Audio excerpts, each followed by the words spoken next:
Hello, hello, everyone. Well, it is, unfortunately, it's not, well, unfortunately, I guess, it's Thursday, not Wednesday today.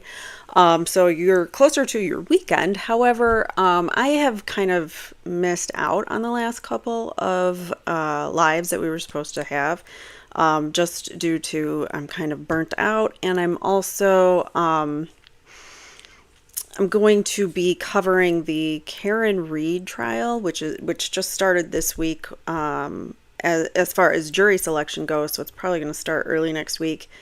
The trial itself. So I'm going to be covering that. I'm not going to be streaming it all day, but I do want to be watching it so that I can give a some like a wrap up, a recap every day for what happens, what takes place. So just for those purposes, I don't want to be streaming Monday, Wednesday, Friday. So just letting you know, coming up, it's going to be now Tuesdays and Thursdays, and then I can also do Fridays. So Tuesdays, Thursdays, and Fridays, we can do live streams for the Menendez trial to keep it going.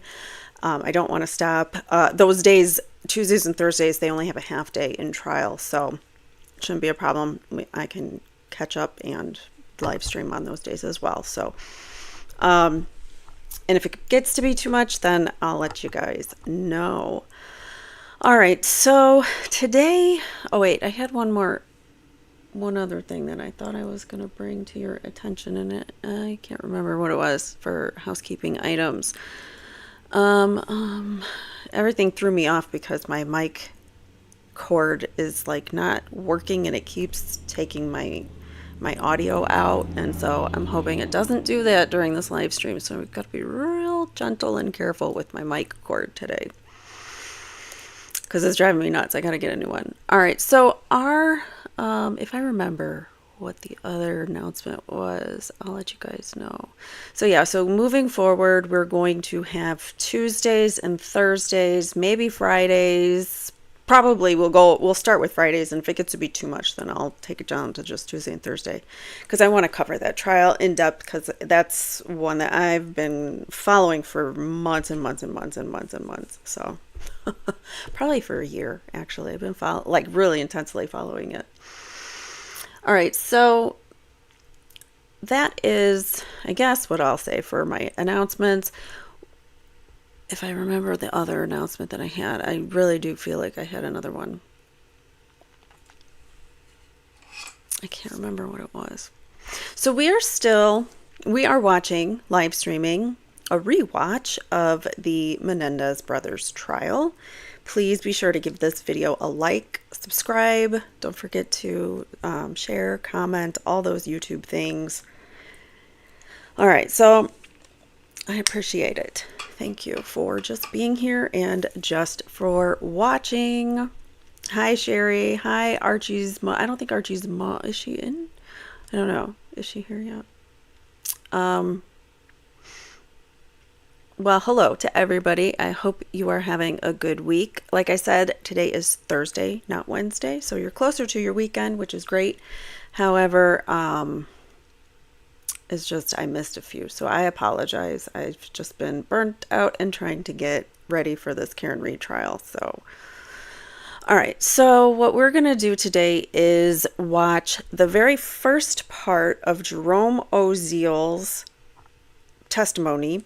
He is the key witness, the state's expert key witness. Basically, I think they used him, but and I think he was exploitable, because I'm going to read a little bit about him. So Jerome Oziel had been accused. So he's a therapist. He was treating Lyle and Eric at the time, even before the unalivings. So Jerome Oziel had been accused by a state panel of breaking confidentiality rules and having sex with his female patients. He surrendered his license to the California Department of Consumer Affairs Board of Psychology in 1997. As a part of the deal, Oziel admitted no wrongdoing. He also agreed to an arrangement because he no longer lived in California at the time and he had not practiced psychology for a few years prior. According to his attorney, Oziel became an expert in, that was all according to his attorney, sorry. It looked like it was a separate sentence, but it wasn't. And so one other thing is, this is particularly interesting, and it caught my attention. So Oziel became an expert in phobias of various sorts, such as he related in court. The majority of his professional articles dealt with sex-related disorders. So if he was a psychologist that the Menendez parents suggested their kids go to, why were they sending their kids to a sex-related disorder psychologist? That's my question. And that, just like knowing that enrages me. Like, why are you sending them there? What? That's his like specialty. It's not like children that like child psychology is his therapy. Sex-related disorders. I don't know. I'm just reading what is in front of me. Okay, so when Oziel started seeing Eric Menendez in 1988, his license was already on a probationary, probationary ruling, because the state of Board of Psychology had found that he engaged in improper dual relationships. And as we know, he was already caught, having sex with his female clients. All right, so in July of 1993, just a few days before Oziel took the stand for the prosecution in this case, which we're about to see, the state board alleged that he had allowed his mistress, Judalon Smith, to surreptitiously listen in on his therapy sessions with the Menendez brothers. So she would quietly, secretly listen in to their therapy sessions. For what purpose? I don't know why, but okay. So it also alleged that he was willing to allow her to audio tape sessions he had with the Menendez brothers and make copies of those tapes, and that he improperly gave her prescription drugs and assaulted her. So he sounds like a real great guy. The state board further accused Oziel of engaging in a sexual relationship with another woman who served as a babysitter, of improperly giving her prescription medicine, and assaulting her. At the second Menendez trial, the prosecutors chose not to put him on the stand. I wonder why. So we're going to get to his testimony in just a second, but I do want to point out that this Judalon Smith that they mention here, she is going to be one of the first witnesses, or the first witness that the defense calls in their case. So we're going to hear a little he said, she said with Oziel and Judalon Smith. So just keep that in mind. And away we go. Eric Menendez is in court with his attorneys. The people are represented, and the Eric Menendez jury is in the courtroom. Good morning to you all. Good morning. And we're ready to resume with the trial. People will call their next witness. Thank you, Your Honor. People call Al Jerome Oziel.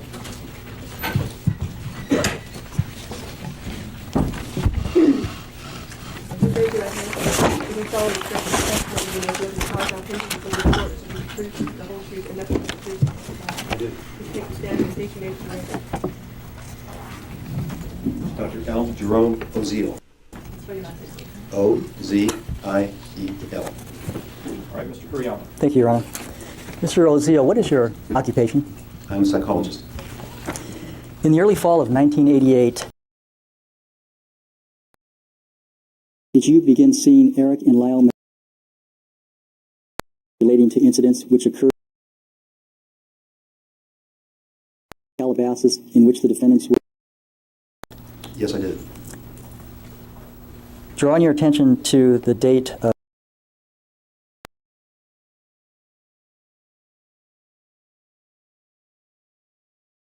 October 31st, 1989. Did you see Eric Menendez on the afternoon approximately 4:15 on that date? Yes, I did. Had the defendant Eric Menendez gotten in touch with you shortly before that? That's correct. 2 days ahead of time. Did he set up a session with you? Yes, he did. Okay. On that particular day, would you describe what occurred as Eric Menendez arrived at your office? Yes, and may I ask the court if I can refer to notes doing this, or whether I should? Yes, if you have notes and they'll help you in some way in your testimony, you may refer to them. Okay, thank you. Dr. Oziel, did you prepare notes shortly after this session? On Yes, 31st? I did. These are the notes. Eric came in, and he was extremely agitated and extremely depressed, and he began talking with me about the fact that his parents had been murdered, and that he felt very isolated and very alienated, and he'd lost a lot of weight. He had had some suicidal.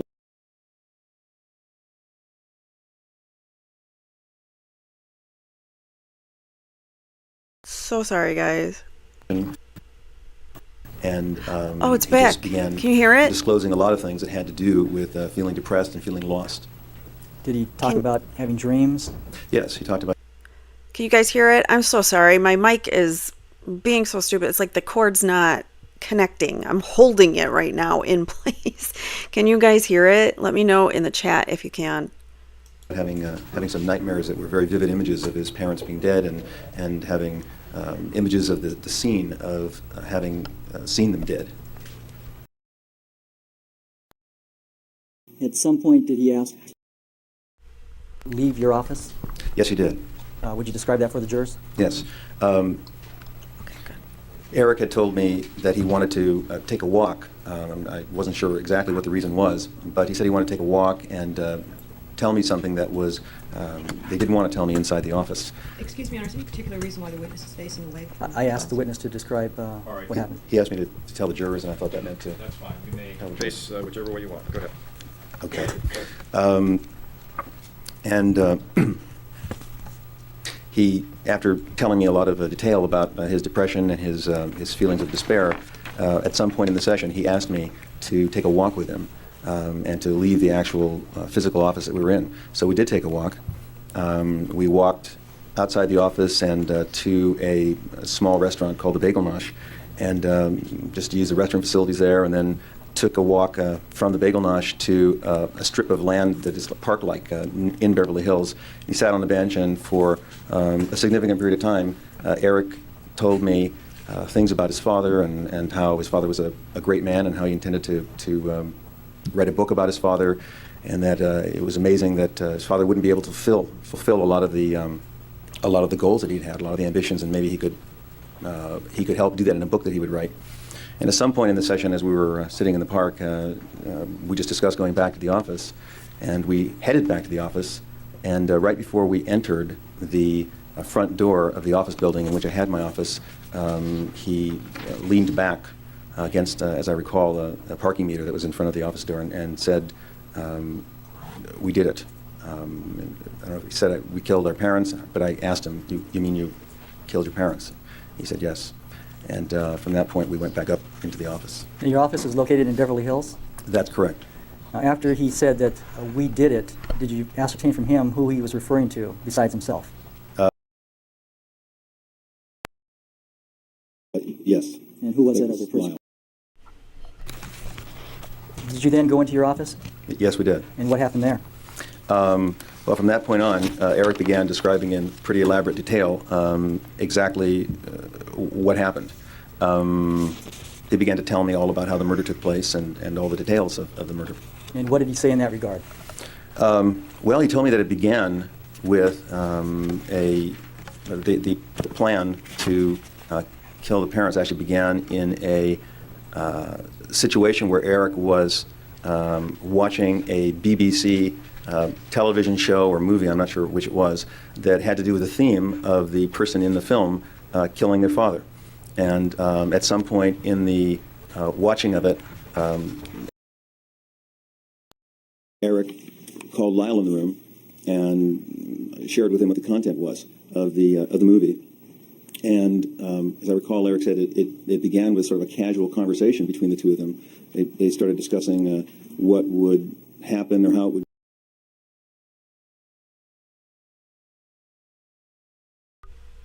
The person who was a dominating force and a negative force and a very controlling person in their life wasn't there anymore.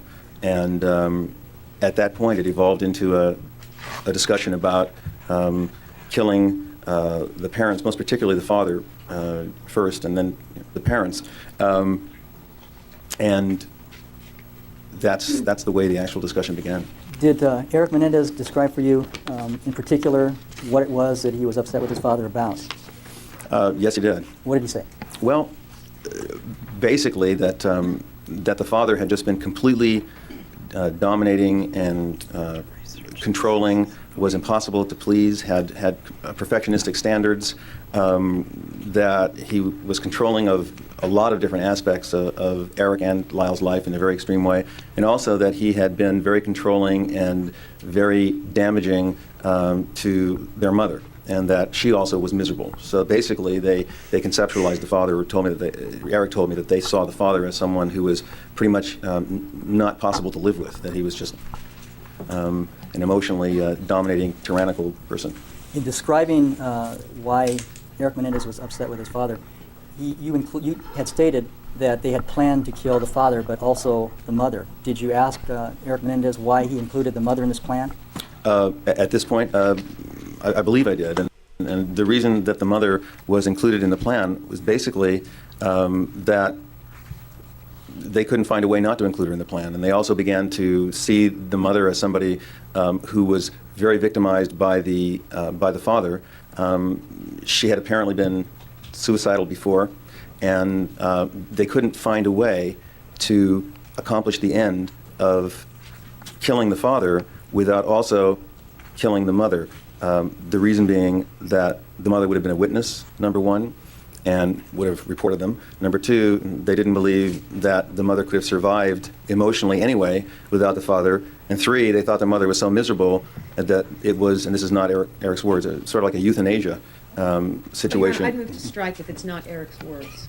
The euthanasia was not Eric's words. All right, why don't you pursue that, Mr. Priala? The answer is, that particular word is stricken. Thank you, Your Honor. Did Eric Menendez indicate to you... Your Honor, also at this point, I would object and move to strike the last answer because it does not appear to be responsive to the question about what was being said by Eric Menendez on October 31st in this early portion of the discussion. Right, the objection is overruled, but you'll have to, or either on direct or cross, clarify the matter. All right, your next question. Thank you, Your Honor. Did Eric Menendez indicate to you, Doctor, that he felt his mother was unhappy at that time? Yes, he did. Now, would you describe for the jurors what steps in planning the murders that Eric recounted to you in this session? Well, Your Honor, I'm going to object to leading in that method. This witness, based on the notes, I don't think that's an appropriate question. Objection overruled. Okay.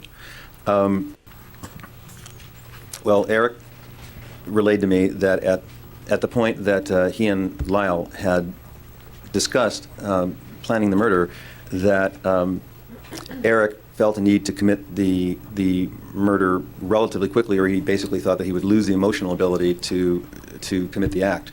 Lyle, according to Eric's recounting, wanted to take some time to plan it out more effectively to make sure that it was as perfect as could be. And Eric just didn't feel that he could do that. So they'd agreed that they would commit the murder, and they were negotiating how soon to do it. After that point, what they did, and I believe, the best of my recollection, it was something like a week or so before the murder. Wait, hold it right there, Dr. Oziel. This discussion about planning the murder occurred 1 week before the actual murder? Is that That's what the you're best of my recollection. saying? Okay. Approximately 1 week. Something like that. Okay. What they did at that point, I mean, I should clarify, it could have been a Well, week. Your Honor, I'm going to object to this point. The preceding part of the answer was not responsive, but I'll the ask witness another is question. being asked what was done by way of planning. All right, the objection is overruled. The answer will stand, but if you can clarify this, Mr. Kuriyama. Thank you, Your Honor. This discussion that Eric Menendez related to you that he was having with his brother Lyle about planning the murders of their parents, is it your understanding that that discussion, by what Eric Menendez told you, occurred about a week before the actual killings? It's my understanding that it occurred at least a week before, based upon my recollection. At that point, what they did, according to Eric, was drive to San Diego, obtain some false identification, purchase 2 shotguns with the false identification, drive back to Los Angeles, and then create or have an alibi in the form of a wine and cheese tasting party. And then shortly before the party began, Eric recounted to me that they surprised their parents in the room in which their parents were found murdered. And according to Eric's recounting, as I recall it, Excuse me, Your Honor, but I think that the question was, what was the planning? All right, the objection is sustained.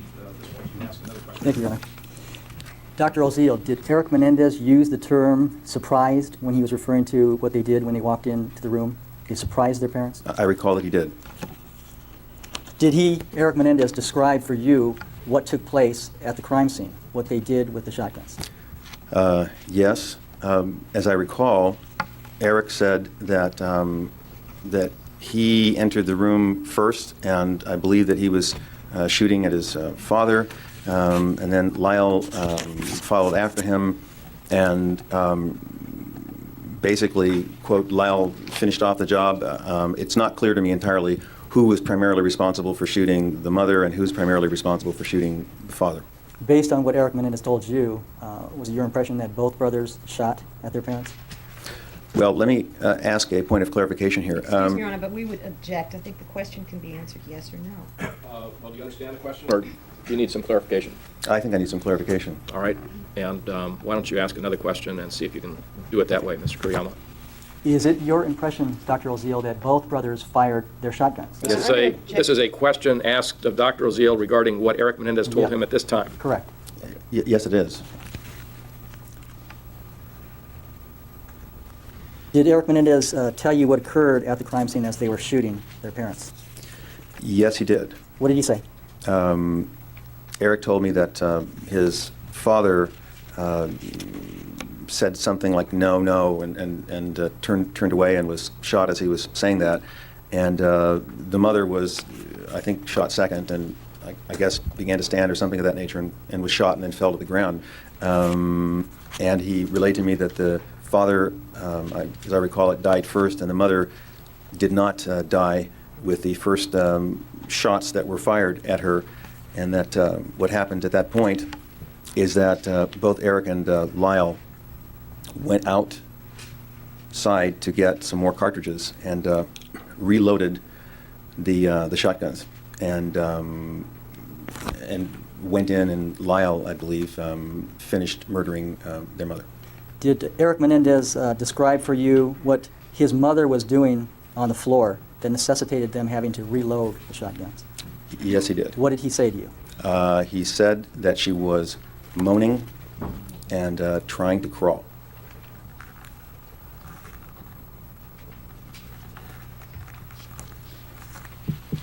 Did he indicate to you that after they returned, after loading or reloading their shotguns, that one brother in particular shot the mother? I object to the form of the question in particular. All right, rephrase the question, please. Dr. Oziel, did Eric Menendez tell you who it was that finally killed the mother? Best of my recollection, it was that Lyle did. Did Eric Menendez tell you what happened after both parents were then dead, what they did at the crime scene? Yes, What did he say? at the crime scene, or What did he say that he did along with his brother at the crime scene? what they did is go back into their car and try to pick up all of the casings or shotgun shells that might have been around, and then take their change of clothes, I guess, with them, and then are you asking me what happened? Let me ask you this question. Did Eric Menendez describe for you the scene of the room in which he and his brother had killed their parents? Yes, he did. How did he describe that scene to you?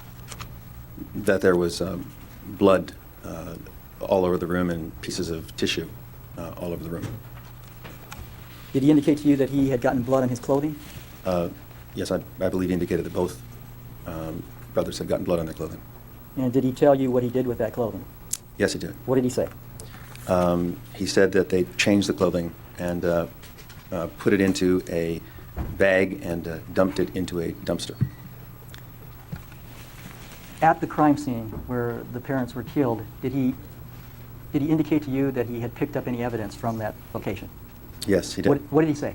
That he picked up the casings or shotgun shells that might have been left as evidence and prepared to dispose of them. Did he describe for you where, that is, Eric Menendez went to dispose of the bloody clothes that he had placed in the bag? Just to a dumpster. I don't recall which dumpster it was or where. I don't think he told me. Like one of those big green bins? He didn't describe it in that much detail. Did Eric Menendez tell you what he did with the shotguns that were used? Yes, he did. What did he say?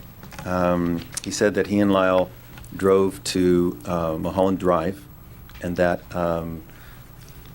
I think it was Lyle stayed in the car and acted sort of as a scout, and Eric, or lookout, I should say, and that Eric took the shotguns and brought them, best of my recollection, was something like 250 feet down the side of the hill off of Mulholland and placed them there. And as I recall, he didn't actually say that he buried them, but that they were above ground, and he sort of tried to cover them up a bit. I think they were relatively exposed. Did he describe for you what he changed into from his bloody clothes? Just into new clothing. Okay. And did he tell you what he did after secreting the shotguns? What did he do next? I think that they then went to the party. I'm sort of losing the. I think they went to the party afterwards. Did he tell you what happened after going to this wine tasting party? Yes, he did. What did he do after that? When you say, for clarification, what did he do? Are you asking me only about Eric, or what he related to me about Lyle as well? At this point, I want to know what Eric told you. If it includes Lyle, you can testify about that as well. Excuse me, Your Honor, before there's an answer, can I confer with counsel for a minute? Thank you, Your Honor. Dr. Oziel, did Eric Menendez tell you anything about having an alibi for the killings? Your Honor, I'm going to object. Ask to approach. All right. Dr. Oziel, after Eric indicated to you that he went to this wine tasting party in Santa Monica after disposing of the guns, did he indicate to you that he returned to his house? Yes, he did. And did he indicate to you that 911 was called? Yes, he did. Did he indicate to you that the police did not initially link them to the crime? Yes, he did. And did he at that time tell you that they had an alibi, being the wine tasting party? That's correct. Did he also tell you that the police had thought that the mafia or some business connections had murdered his parents? That's correct. And that he and his brother were not primary suspects at that time? That's correct.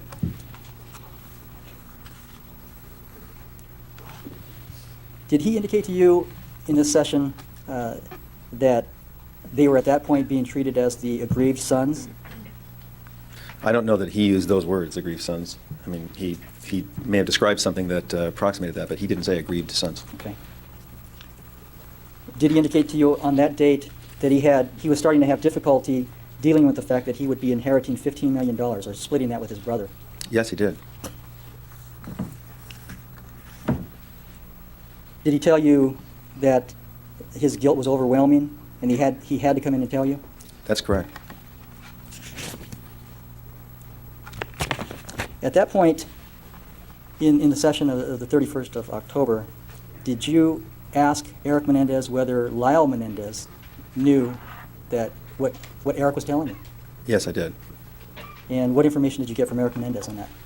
That Lyle absolutely did not know that Eric was telling me, and that Eric was frightened about Lyle's reaction should he find out. Find out that Eric had told somebody of what they had done? Had confessed the murders to me, yes.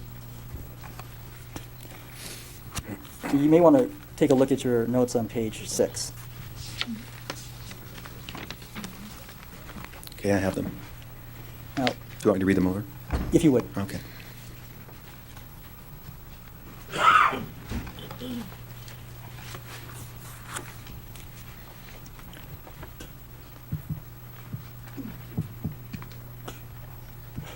I've read them over. Dr. Oziel, did Eric Menendez indicate to you on October 31st, 1989, that there was no way to link him and his brother to the murders? Yes, he did. Okay, would you describe for the jurors what it is he actually said to you? To the best of my recollection, what he said is that there were fingerprints in the house, but they were their fingerprints and they lived in the house, so that wasn't a linkage. To the best of their knowledge, no one heard anything, so there were no witnesses who had heard any sounds or anything at the time that the murder was committed. That there were no weapons, that that had been found, and he didn't believe that there was any way to link the weapons which had been hidden to them. And so basically, insofar as he knew, it was a perfect murder. There was no way to link he or Lyle to having committed the murder, except through my knowing about it. Did he tell you that he believed there was no way to tie them into buying the weapons at the San Diego gun store? Yes, he did. And did he further tell you that there was no way on earth to link them to the murders? Words to that effect, yes. At that point, at the point of learning that Lyle Menendez did not know that Eric Menendez had confessed to you, did you have a discussion with Eric Menendez about bringing in Lyle Menendez? Yes, I did. And what was that discussion? Well, the discussion was that I was extremely concerned. Objection, Your Honor, not responsive. The question is, what was the discussion? All right, is that what you're answering? Yes, I was trying to relate what the discussion was. Okay, objection overruled.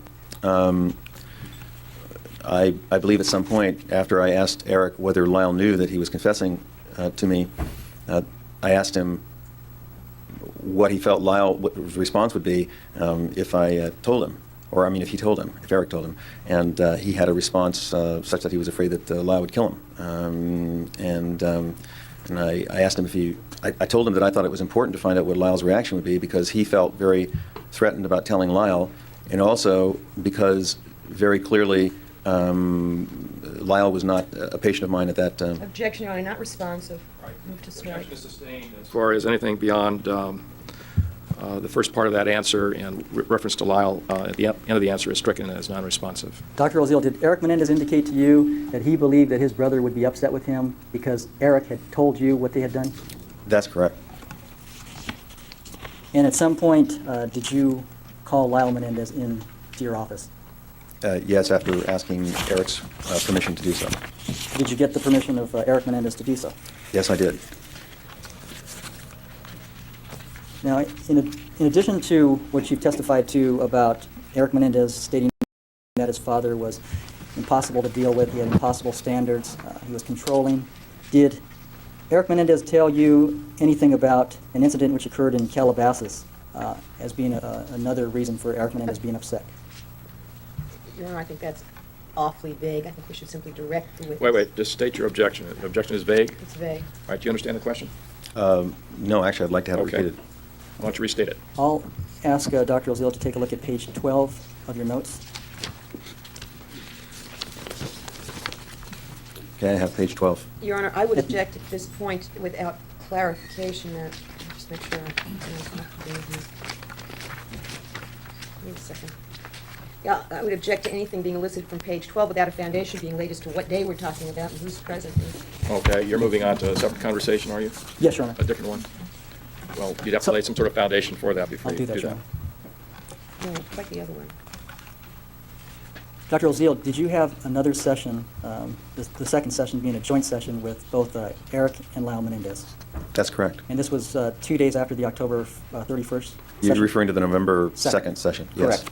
During that November 2nd session, attended by both Lyle and Eric Menendez, was there a conversation about the brothers giving reasons for why they wanted to murder their father? Objection, Your Honor, to leading that way. I think that's misstating where the evidence is going. Objection overruled. Yes. Dr. Oziel, referring to the last full paragraph, the second sentence. On page 12, counsel? Yes. I'm sorry, which paragraph and which sentence? It's the last full paragraph, Yes. and it's the second sentence. Okay. Did Lyle Menendez describe how Jose Menendez had taunted both Eric and himself for the Calabasas burglaries by making fun of Eric and him? I'm going to object to leading at this point, Your Honor. I would rather the witness at least read what's actually written there than have Mr. Kuriyama. Okay, objection is overruled. This has been a subject of discussion before, and that it was agreed that certain questions may be asked in a leading fashion, so objection is overruled. Well, then I You would may object proceed. to Mr. Kuriyama misreading. the Okay, question. counsel, let's proceed in the way that we had agreed. All right, you may proceed, Mr. Kuriyama. And further, I'll quote it, telling us how stupid we were for doing it in ways that left the police all sorts of clues as to how it had been done. Did Lyle Menendez make that statement in the presence of Eric Menendez to you on November 2nd? Yes, Lyle did. And what happened right after that?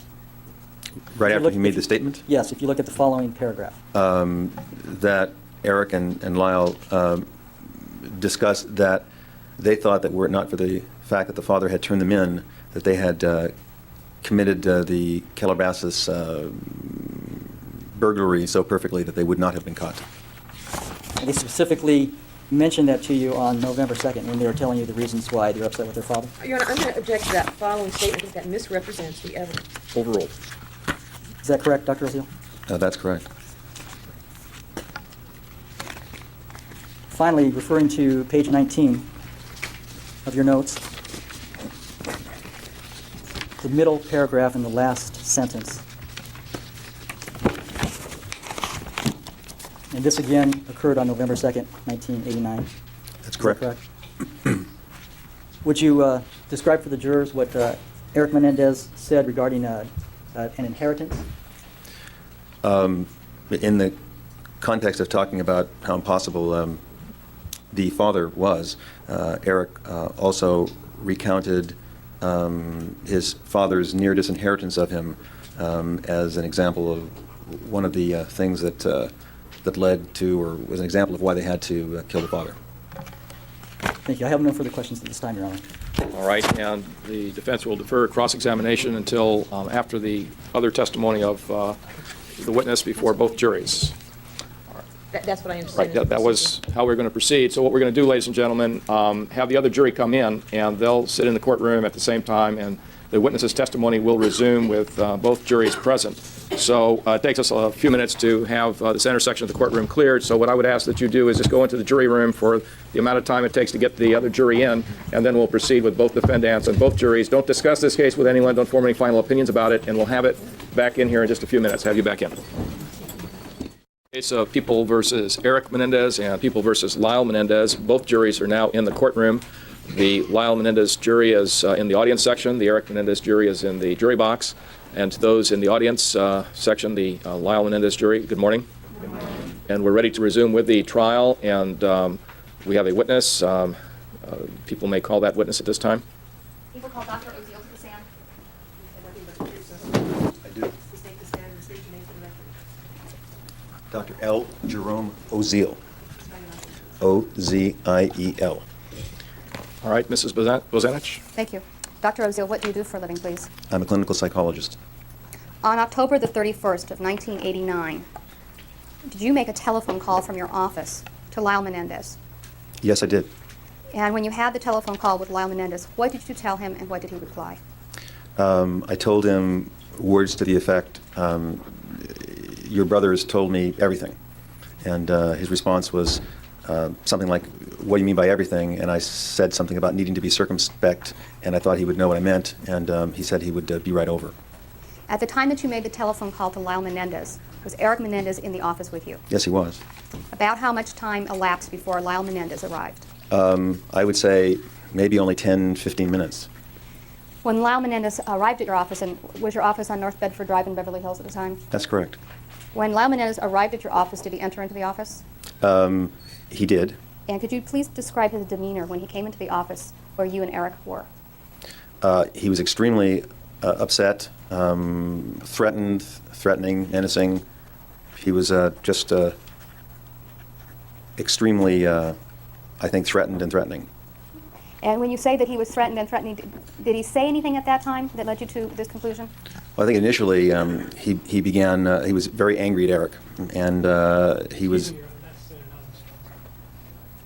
The objection is sustained. The answer is stricken. Did he express his anger verbally by saying anything to his brother Eric? Yes, he did. He got into a major argument with Eric about how could he have done something like this? How could he possibly have told me what they did and confessed all this to me? And how could he have done it without having first told Lyle that he was going to do it? What kind of loyalty did Eric have as a brother? Okay, now, let me stop you for a moment. When he referred to Eric doing it, what was it that Eric had done? Confessed the murders. Now, in your testimony right now, you're referring to some notes in front of you. Are those notes that you prepared in relationship to these things that you're going to testify to? Yes, these are notes that were prepared shortly after these sessions in question. All right. Now, after, could you continue and tell us the remainder of the conversation that was done in your presence between yourself and Lyle with Eric there? Objection before the question calls for an hearing. All right, let's get on to more specifics. All right. Did Eric Menendez try to explain to Lyle Menendez at that point why it was that he had confessed to you? Yes. All right, and what was Eric's explanation to Lyle? Well, his explanation was that he needed to confess to somebody, and he needed to confess to me, and he knew that if he had told Lyle about it ahead of time, that Lyle would have said, no, absolutely not, and then Eric would have confessed anyway, and they would have had a huge fight over that. Approximately 2 days later, on November the 2nd of 1989, did you have a second meeting with Eric and Lyle Menendez?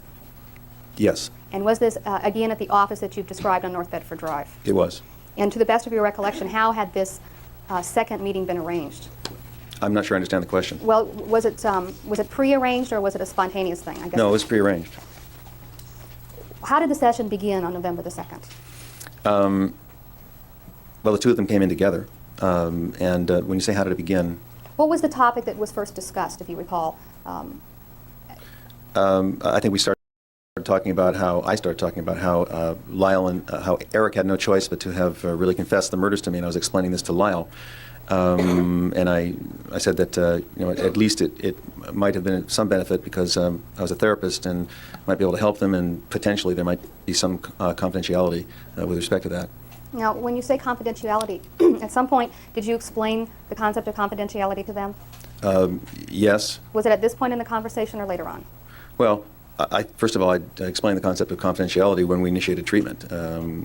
But as far as... But in relationship to these two sessions, Yes, in relationship to the session, November the 2nd, did you explain to Lyle Menendez the parameters of confidentiality and his brother Eric as well? mostly I described the limits of confidentiality and also the parameters of it. All right. Before I get into that, I'm going to ask you some more questions. Did you indicate to both Eric and Lyle Menendez on November the 2nd of 1989 that you might be able to be helpful to them in the event that they were ever brought to trial? Yes. Could you tell us briefly what that conversation was about? I'm sorry, which date are we referring to? On November the 2nd, Yes. when they both came in together, did you indicate to them that you might be able to piece together some of the family events in order Yes. to provide them with some aid or some... Yes, the reason I sounded confused about that is that I had a similar conversation, I think, 2 different occasions with them, so I wasn't sure which one you're referring to. But yes, I did. Please strike all of that, Your Honor. Yes, the objection is sustained. The answer is stricken. Why don't you re-ask that question? Yes, Dr. Oziel, did you have a conversation near the beginning portion of November the 2nd? Referring to page 8, please, of your notes, the bottom, the last 2 sentences. Yes. Okay. And during this conversation, what did you tell them about what you might be able to do for them in the event that they were ever brought to trial for their parents' murders? Just basically put together some of the factors that had been going on in their family that specifically the hatred and the emotional abuse that they'd had with respect to the relationship with their father in particular that could have led to the murder taking place. At that point, did Lyle mention to you that he hadn't thought of your possession of this information in that particular way, that it could be of use? That's correct. Okay. And at that point, did you tell him that you had kept notes from the October 31st session and placed them in a safety deposit box? Yes, I did. And what did you tell him that you did in regards to the safety deposit box? I told them that I believed that there were 3 safety deposit boxes, not one, and that I had placed notes in the safety deposit box with a note or notes that stated that if I were to mysteriously disappear or be murdered under a certain set of circumstances, suspicious accident, that the notes that I had taken would be revealed. And did you tell Lyle and Eric Menendez why you had taken this precaution? Yes, I did. What was your reasoning that you told them? Because I felt in the prior session that there was a strong threat to my life. Now, at that point, did Lyle Menendez respond to you, and I'm referring now to page 9, the last third of the page, did Lyle Menendez respond to you after you said that you had felt threatened after October the 31st? Yes, he did. And what did he say to you about that? Well, he laughed and he said that I should have felt threatened because immediately after the session, he and Eric had sat in Eric's new Jeep, and the first statement that Lyle had made to Eric when he got into the Jeep was, "Now how do we kill Oziel?" And he continued to relate that Eric said in this course of this conversation that he wasn't up to killing anybody else right now, and that if Lyle wanted to kill me, that he should go ahead and kill me. Now, when was it that Eric made the statement that he wasn't up to killing anyone else and that Lyle should do it? Was that a statement that occurred in the Jeep, or was that a statement that occurred in your office? Well, the initial statement. I'm going to object to the form of the question. I don't believe the witnesses testified. He ever heard Eric testify. All right, why don't you rephrase the question so you clarify exactly what you're asking? Dr. Oziel, I believe you indicated that after you explained the fact of the safety deposit boxes and what measures you had taken, that Lyle indicated to you that you should have felt threatened because he and his brother had gone to the Jeep after the October 31st session and had discussed killing you. Is that correct? Yes, that's what he related. And all right. And then what was Eric's response to that, and how did that occur? What was his response to it in the session, or what was Lyle's reported response to it in Eric's Jeep? What was Lyle's reported response in Eric's Jeep? You mean Eric's reported response in Lyle's Jeep? Yes. Yes. No? Eric's reported response. What did Lyle Menendez tell you that Eric had told him when they're in the Jeep? Okay. Lyle Menendez told me that Eric had said that he was not up to killing anybody else right now, and that if Lyle wanted to kill me, that Lyle should go ahead and kill me. Now, Lyle told you this about a conversation that had taken place between himself and his brother about 2 days before, correct? That's correct. And he told this to you in the presence of his brother, Eric Menendez. Is that correct? Yes, he did. Okay. What next happened? Well, actually, Did Lyle... both Eric and Lyle were at this point laughing. No, there's no question pending. Yes, there The was. objection is overruled. The question is what happened next? What happened next is that Eric and Lyle were laughing in the office, both of them, and Lyle said that. I'm sorry. Okay, and then did Lyle relate to you further any conversations that he and his brother had had on the 31st? Yes, he did. And what did he tell you about what they had talked about on the 31st after seeing you? We said that they began laughing because they were sitting in the Jeep and looking back up to the office that I was located in, and they were imagining me looking down on the Jeep and seeing them having this discussion and knowing very well that they were planning to kill me, and they were laughing at how frightened I must have been, realizing that they were sitting in the Jeep talking about planning to kill me. Now, just to clarify, when you say that they were laughing on October 31st in the Jeep, or they were laughing in relating to you what had occurred on the 31st? No, I'm sorry. Lyle never said, no one ever said that they were laughing when they were in the Jeep until after they began, at the point at which they were sitting in the Jeep and began looking up and imagining me looking down and realizing that they were talking about how to kill me, that's the point at which they were laughing. But he didn't say they were laughing or relate that they were laughing before that. In the office, when it was being relayed to me on November 2nd, they were again laughing. Now, after they Or they were laughing. All right, after it was related to you, what had occurred, did Lyle Menendez give you an explanation for why this hadn't occurred, or that they had abandoned this idea? Yes, he did. What did he say? He said that it wouldn't look too good if I disappeared too soon, because if I did, it might begin to cast an unwelcome light on them. That if the Menendez's therapist disappeared soon, and might not be a good idea. And then after that, I'm sorry. Okay, and then after that, did Lyle turn to you and say something? Yes, he did. Did he ask you a question? Yes, he did. What did he ask you?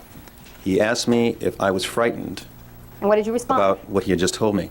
And I said that I really didn't choose to live in fear ordinarily. It wasn't how I really chose to live my life. And what did he respond to you when you said that you did not choose to live your life in fear?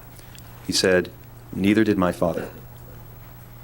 Did you go on to explain that what your point was in having? Are we believing this? I mean, I find it kind of hard to believe and like really dramatized and sensationalized for trial or something. I don't know. Maybe I don't know. Maybe it's just because I already know he's not really that credible. But what do you guys think? Them there. Yes. And what did you tell them?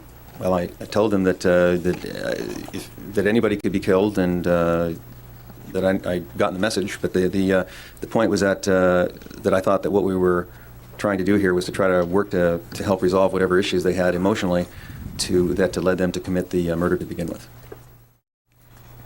Did they continue on to tell you that they had hated their father and why they had to kill him? Yes. Referring now to bottom of page 10 in your notes. Yes, I did. Okay. Could you please tell us, this discussion was it had by both defendants or by one or the other? How did that occur? It was in a mutual discussion between the two of them. And what did they explain to you about why they had killed their father?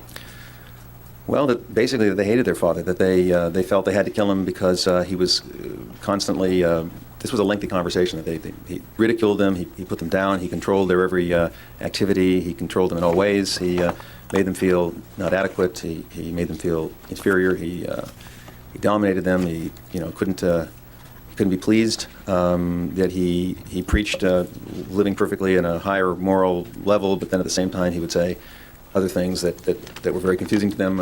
Okay, now let me ask you this. After they told you about the fact that he preached morality to them, but that he did things that might have been inconsistent, did you point this out to them? Yes, I did. And what was their response to your pointing out to them the inconsistency between their father preaching morality but then treating them the way he did? Could you ask me that more specifically? All right. Did you ask the defendants if this appeared to be the father's conduct appeared to be incompatible with being a moral person? Yes, I did. Did they express to you some confusion over their father? Yes, they did. They said that they were confused because they saw him as being a moral person, and they didn't really know of any behavior that he engaged in that was immoral. Now, did they indicate to you that they wanted to write a book about their father? Yes, I did. And did they indicate to you, was the book going to be praiseworthy or condemnatory? Do you recall? It was, in the extreme, going to be praiseworthy. Now, did they indicate to you at that point one of the reasons, in light of this novel that they wanted to write, one of the reasons they had killed him? I don't understand what you're asking. Did the defendants indicate to you that they considered it an accomplishment to have killed their father? Yes, that most particularly with how well it had been done. Now, at some point during this portion of the discussion, and I'm referring now to your notes on page 11, the largest paragraph, did you ask them about their mother? Yes, I did. And did you ask them why they killed their mother? Yes, I did. And what was the explanation given to you?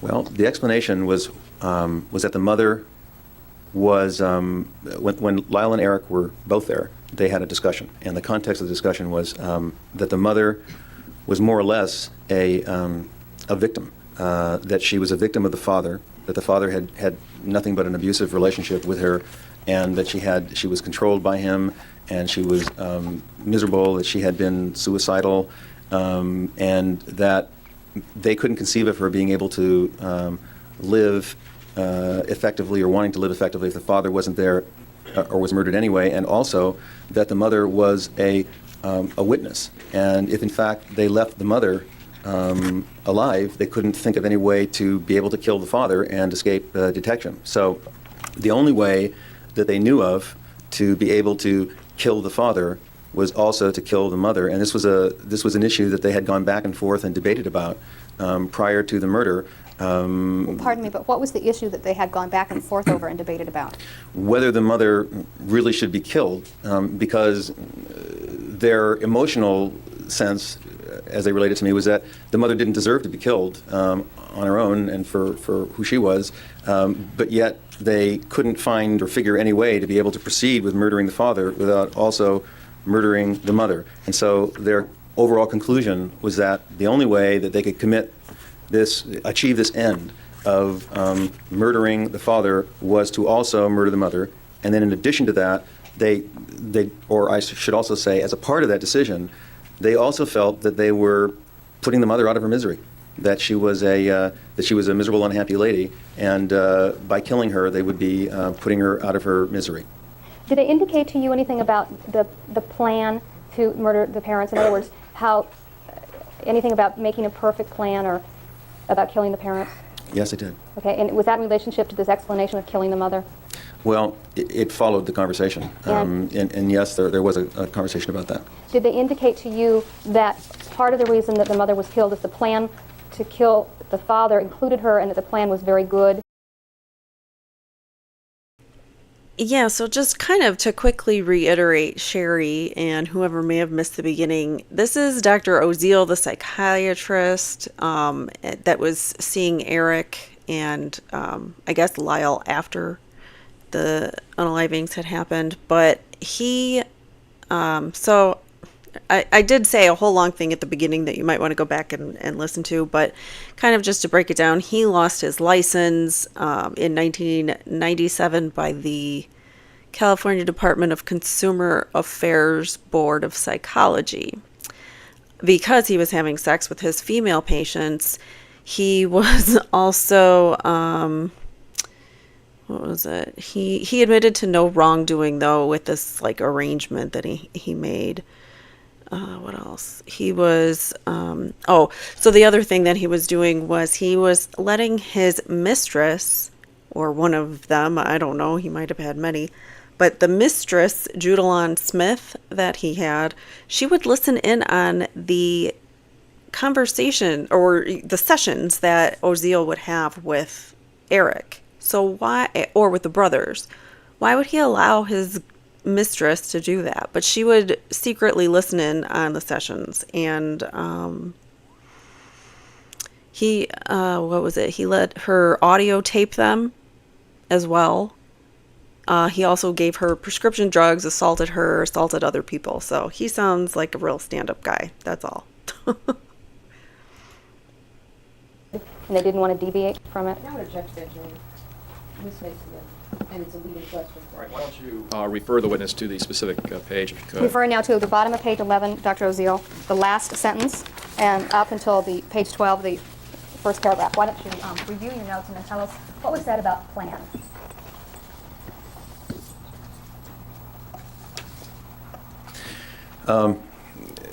Eric and Lyle felt that the plan that they had formed to commit the murder was a perfect plan. They felt it was a plan that wouldn't allow for any detection of it, and they could not figure out a way to kill the father without also killing the mother. And so they felt if they didn't kill the mother, they wouldn't have any way to proceed with killing the father. So although they actually felt their mother didn't... This has already been asked and answered. We've already heard this. Overruled. All right, you may continue.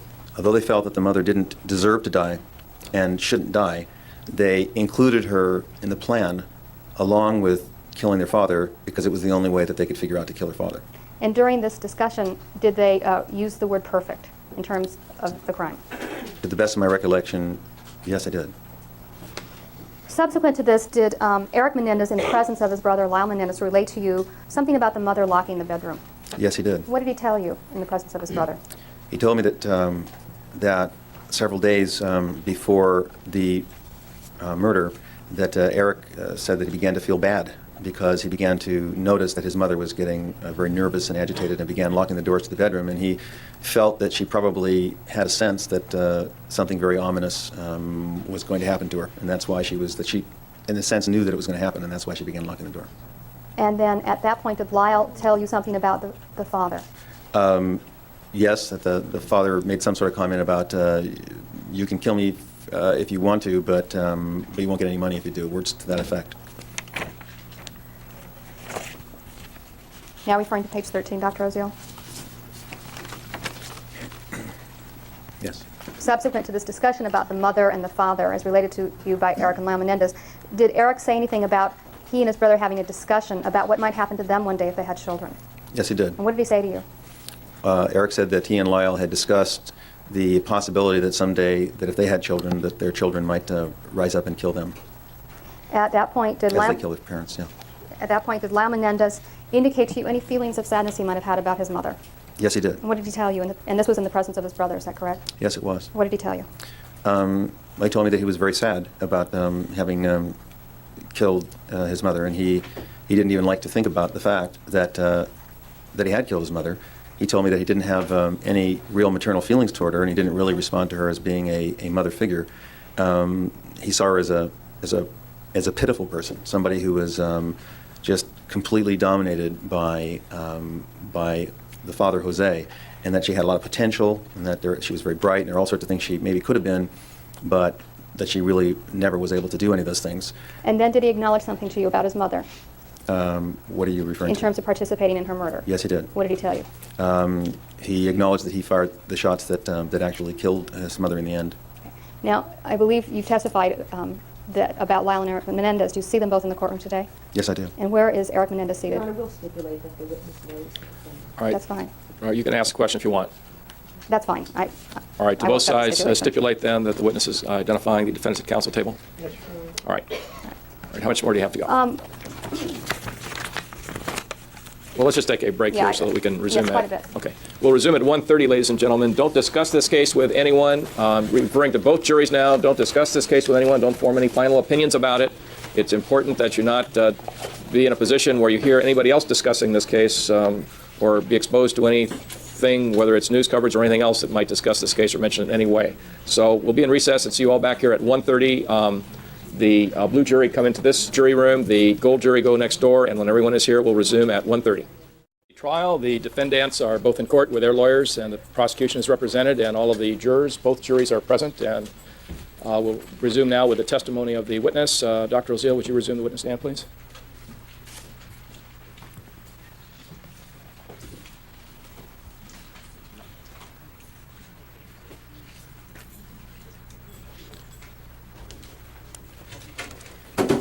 Would you state your name for us, please? Yes, Dr. L. Jerome Oziel.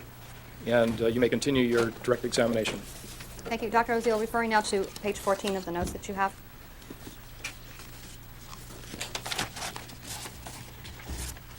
Yes, We're referring now to the November 2nd meeting. Is that correct? that's correct. Did you have any discussion with them about whether or not they had killed their parents for money? Yes. Could you tell us what was said, please? Your Honor, I object to the question is that he was saying what here. We have some All right, if you can clarify that, please. Okay. Do you know if one of the two defendants was saying this, or were they both saying it together? Was it a discussion? How did it occur? Both brothers were talking about this. It was a discussion. And did you want me to go into the essential elements of the discussion? What were the elements of the discussion? They were concluding that they really didn't kill their parents for money, but out of the hatred that they had, in particular towards their father, and to be free from all of the abusive and onerous characteristics that the father had, dominating them, having them feel inadequate, inferior, exacting impossible standards, controlling their life, so on and so forth. Some point after that, did you describe for them two different kinds of killings? Yes, I did. Could you tell the jury what you told them, please? I described one pattern of killing and that related to certain characteristics. It had to do with being premeditated, involving sort of a plan, a job that needed to be accomplished, where the killing was in fact something that was like a job that had to get done, get accomplished. That feelings there either weren't many feelings about it, or whatever feelings that there were really didn't get in the way of it. Did you contrast that kind of killing with another kind?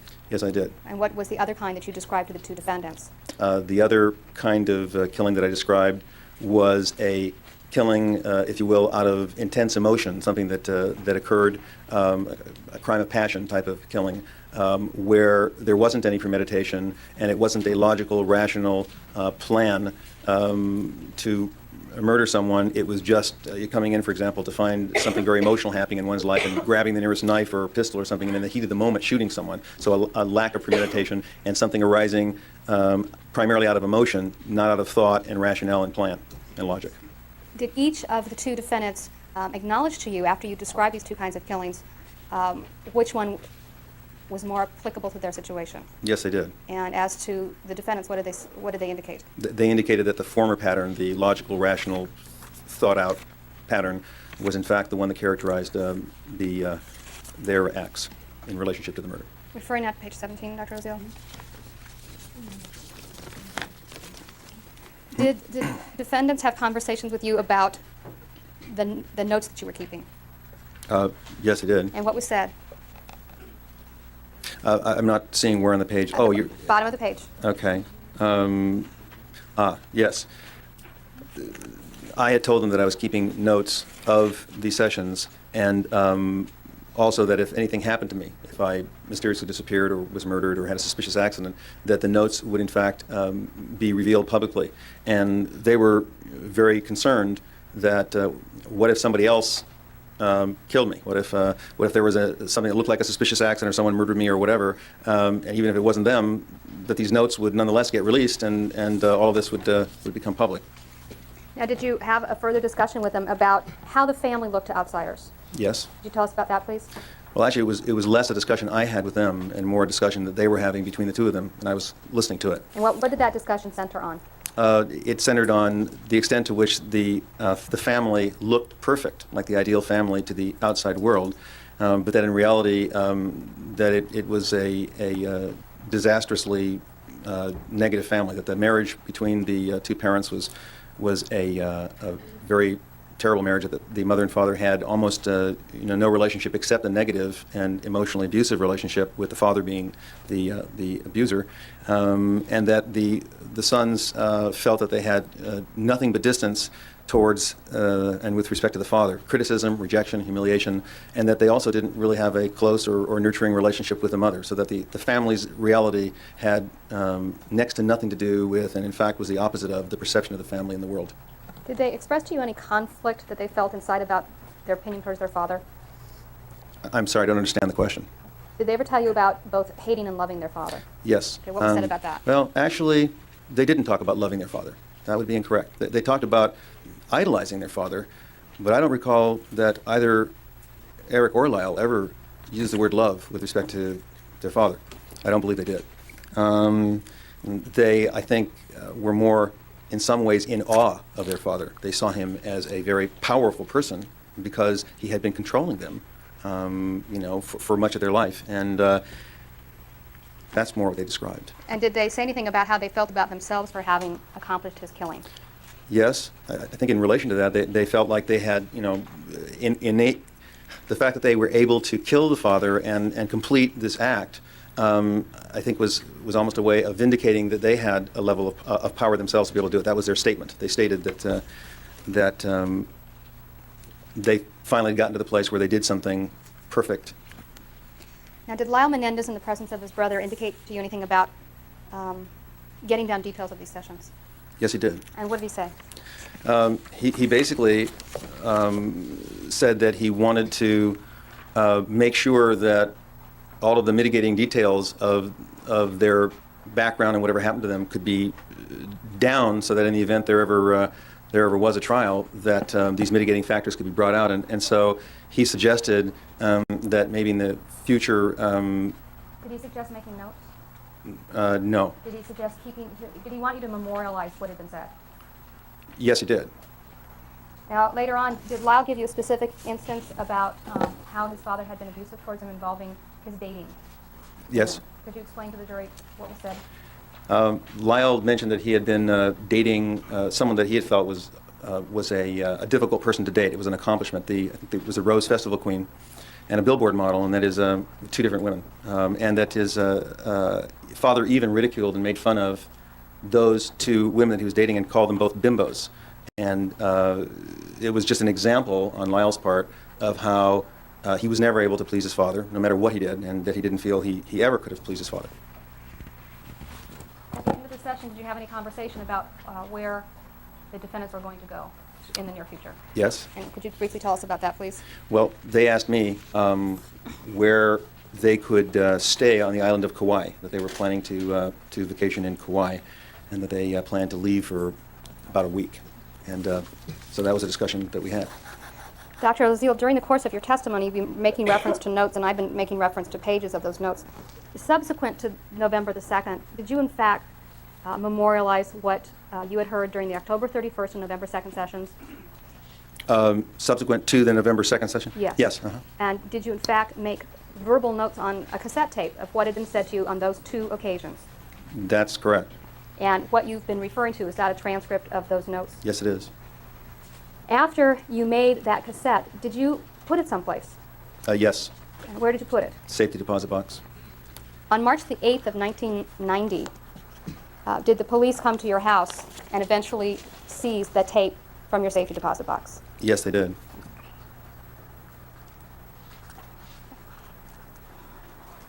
And are you testifying here today under court order?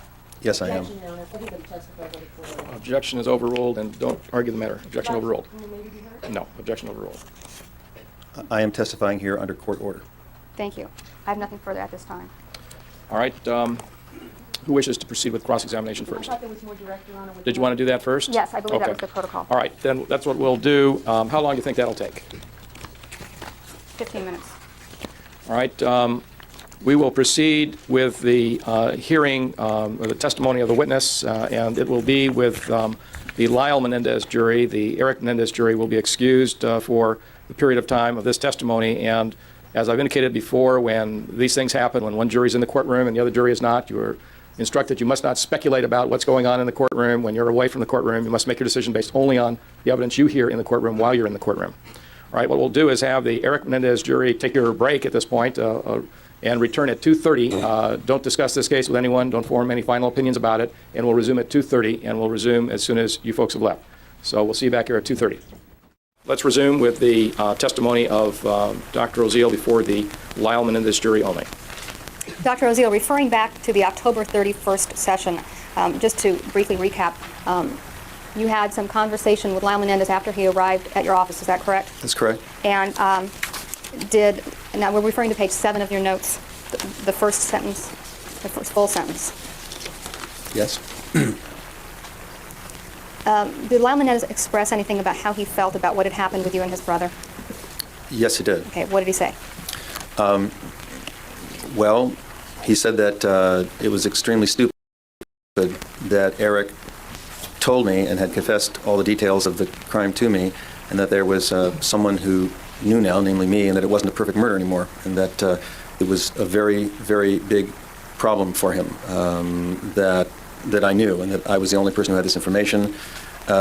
He was very fearful that I would tip the police or tip the newspapers. He didn't believe that there was any way for him to be safe now that I had this information, and basically made a number of statements that had to do with it was a very big problem that I knew, and he'd have to figure out just what to do about this problem, and this wasn't good, and he was very menacing. We have it established as to when this occurred, where it occurred, and who else was present, please. All right.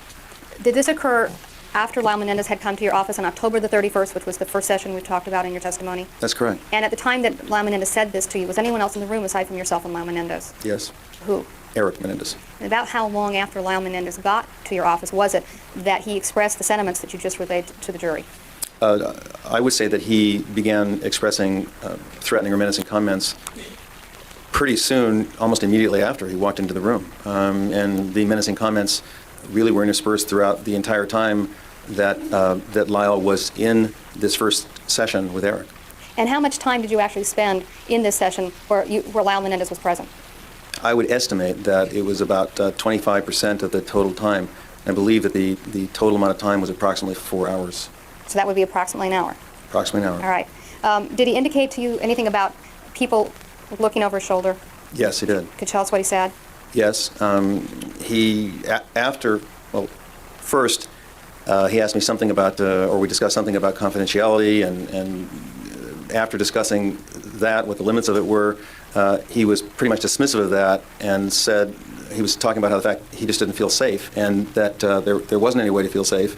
And I told him that I was feeling that he was specifically threatening and menacing to me, and he just glared at me and said that he didn't want to have anybody looking over his shoulder, and that's why he killed his parents to begin with.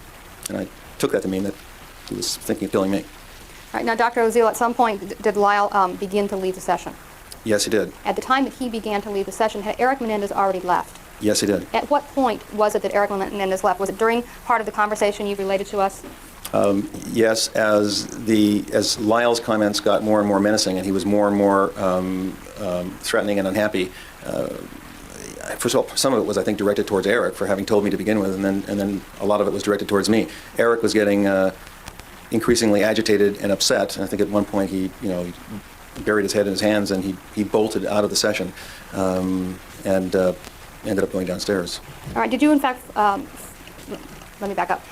At some point, Lyle began to leave the session. Is that correct? That's correct. Did you express anything to him about what you wanted him to do? Yes, I suggested and told them that I thought that the two of them should come back in the office and try to work through or talk about what had just gone on, that I was feeling extremely threatened and that I'd just been threatened, and that I didn't feel comfortable ending the session at this point because I felt that, that I was getting the clear message that that he at least was planning to do something to me. And he said he wasn't going to come back to the session. He wanted to talk to his little brother, and he said that basically he just wanted to go talk to his little brother before he decided whether or not he was going to talk to me anymore at all. Okay, let me ask you a question. Did you leave the building? Yes, I did. And when you left the building, We did. I'm sorry. Okay, were you in Lyle Menendez's company when you left the building? Yes, he was leaving the office to go and be with Eric, and I was following after him, telling him that I really thought that we needed to come back and talk about this, that this was not a good way to leave the session. Did you and he then go out onto the street? That's correct. And was somebody waiting out on the street? Well, Eric was sitting in his Jeep, as I recall. And at some point... At the street. All right, so he was in the Jeep on the street? That's right. Okay. Did you then have some concluding remarks with Lyle Menendez? Yes. Could you tell us about that, please? Yes. After he told me that he wasn't sure that he wanted to talk to me anymore at all, I concluded that was extremely menacing, and he just shook my hand and said, good luck, Dr. Oziel, which I took, again, to be menacing and threatening. What was the tone of voice he used with you when he said, good luck, Dr. Oziel? Was it friendly? Was it... No, it was an ominous sort of good luck, Dr. Oziel. I mean, like a threatening good luck, Dr. Oziel. It definitely wasn't a friendly good luck, Dr. Oziel. Did you then go back inside of your office? Yes, I did. Referring now to page 10 of your notes and moving ahead in time to the November 2nd session. Correct. After the beginning of the November 2nd session, did you indicate that you wanted to continue some sort of discourse or dialogue with Lyle Menendez in order to aid him? Yes. Okay, and what was his response to that? I'm not, could you ask the question more specifically? I'm Okay. not sure what you're referring to. I'm referring to the first full paragraph on the page, On page 10. 10. All right, did you tell Lyle Menendez that you wanted to work on something with him? Yes. I'm Okay. sorry, I was looking at the wrong paragraph. Yes. Okay, what did you tell him you wanted to work on? I just told him that I wanted to work on whatever it was that caused he and Eric to murder their parents. And what did he reply to that? That he didn't think there was anything to work on because what caused him to commit the murders wasn't here anymore. They were both dead. Moving ahead to page 12, Dr. Oziel.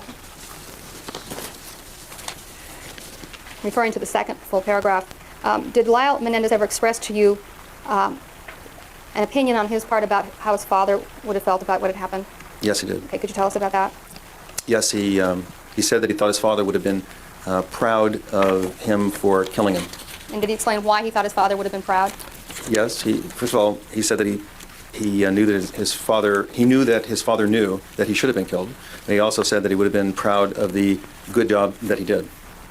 Referring now to page 14. The first full paragraph. Did you have a discussion with Lyle Menendez in the presence of his brother Eric Menendez about the question of an inheritance? Yes. Okay, could you tell us what was said during that discussion, please? I asked if they felt guilty having millions of dollars from their parents' inheritance, and Lyle laughed and said no, but this wasn't done for the money. And they thought that if their father was in fact was alive, that he would have continued to double his net worth on a regular basis because he was actually on the ascendancy in terms of what he was earning. Did he explain anything to you about the possibility of another will? Yes, he did. Okay, what was said by Lyle Menendez regarding that topic? Well, he asked me if I'd heard about the will situation, and I recall that I said I hadn't.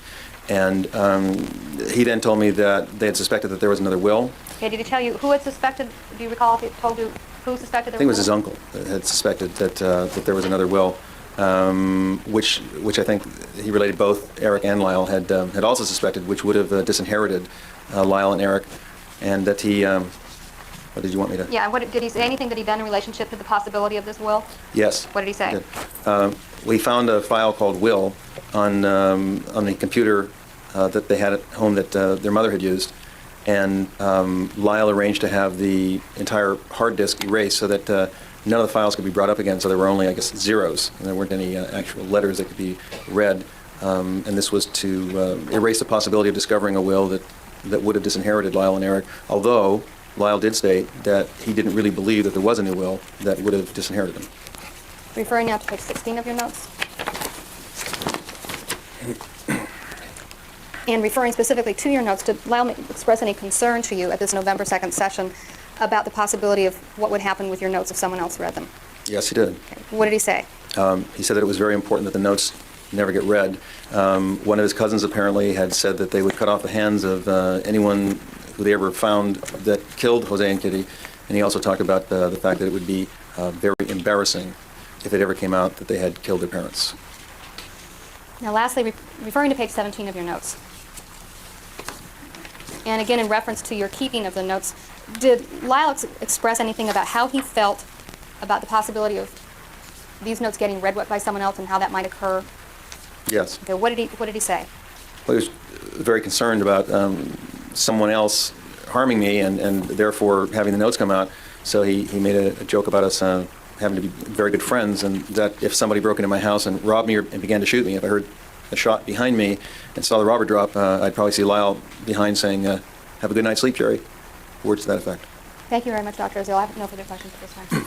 All right, then we'll take a recess and resume at 2:30. Do counsel have anything you want to discuss before the cross-examination begins? All right, then we'll resume at 2:30, ladies and gentlemen. Don't discuss this case among yourselves or with anyone else, and don't let anyone discuss it in your presence. And we'll resume at 2:30. The jury of Lyle Menendez, if you would report back next door, and we'll check you in, and then the other jury will check in here, and then when you're all present, we'll have you come in. All right, we'll see you at 2:30. All right, all parties are present. The juries are both present for both defendants, and we're ready to resume. Dr. Oziel, would you get back on the witness stand for us, please?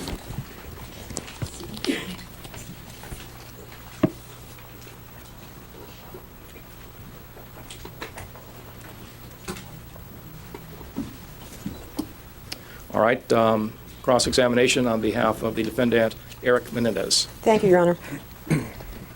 Sir, you testified that you have a Ph.D. in psychology. Is that correct? I believe I testified that I was a psychologist. Do you have a Ph.D. in psychology? Yes, I do.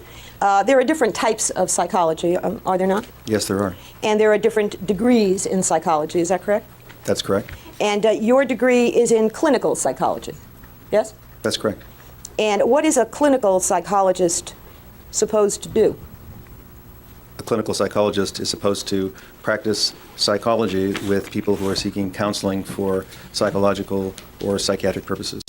When you say people seeking counseling, are these frequently people seeking help? I think that they would be people seeking help in general. And would you say, in general, people who go to clinical psychologists seeking help are people who have some sort of problems with their life, or emotional problems, or both? Yes, I would say that's ordinarily true. And to your knowledge, do both adults, or do all of the following, adults and children and adolescents use the services of clinical psychologists? I think that adults, children, adolescents, families, marriages, all sorts of people who are seeking counsel or help with emotional problems use clinical psychologists for those services.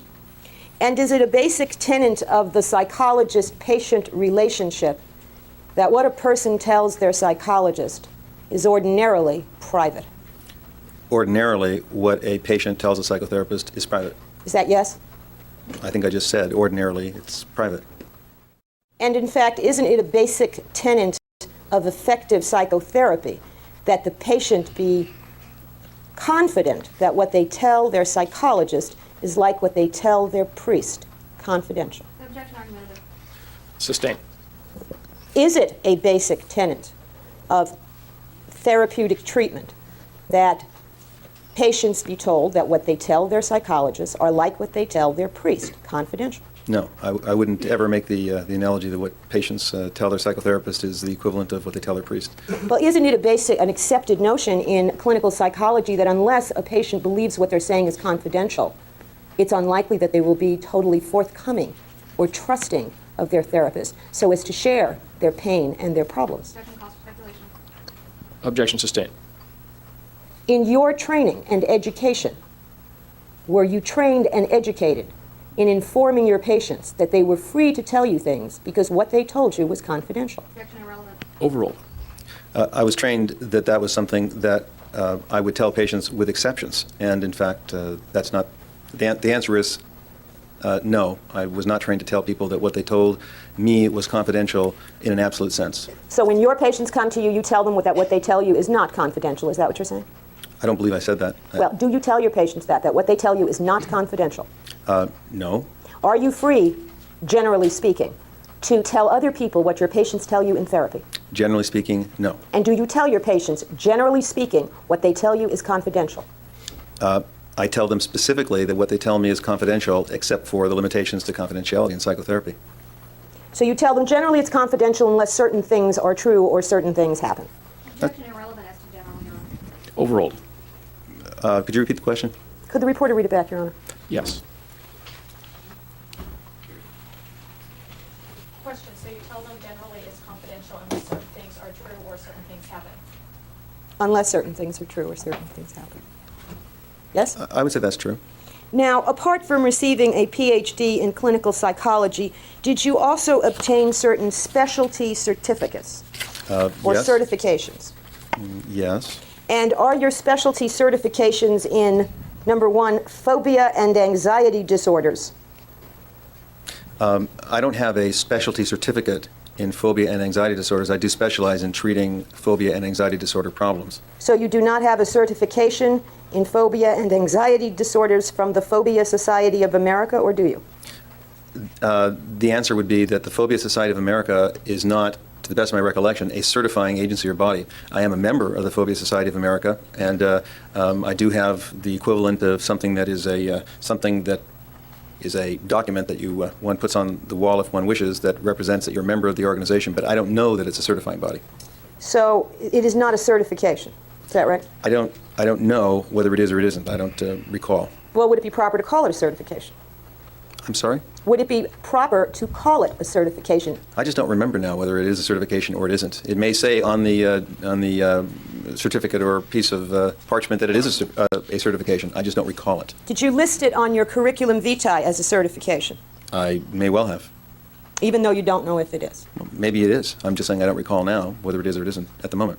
Now, do you have a certification as a diplomate as a board-certified sex therapist from the American Board of Sexology? Yes, I do. And are you a certified sex therapist from the American Association of Sex Educators, Counselors, and Therapists? Yes, And are you a certified... Believe so. Excuse me? I believe so. Meaning I believe all these are up to date and so on and so forth. I don't know when that vita was, and I don't recall whether some of these certificates are current or not. So I don't know what the document is that you're reading from. And, At some point, did you have the certificates that I've just read? That's correct. And at some point, were you a certified sex educator from the American Association of Sex Educators, Counselors, and Therapists? That would be correct.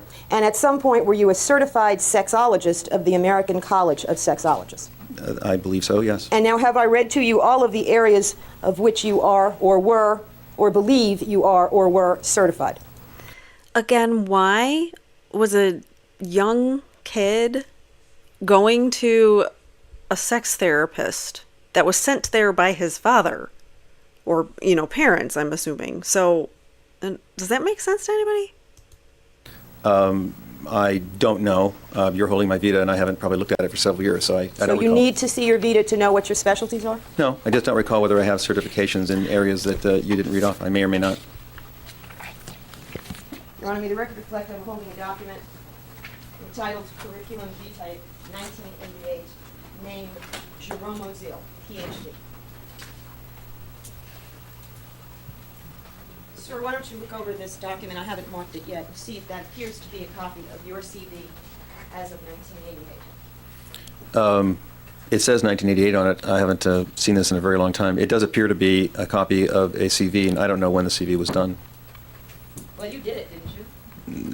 It was typed by someone other than myself. I just don't remember when it was done. I have no recollection. It does say 1988 on it, though. Well, why don't you look it over and see if it appears to have all of your achievements and accomplishments as of 1988 contained therein.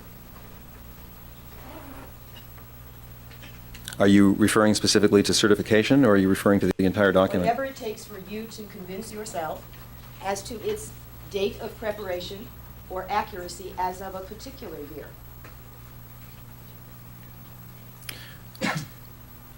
In looking at the certification, it appears as if Those would be the fields that I was certified in as of 1988, to the best of my recollection. Did I, by the way, read them off accurately?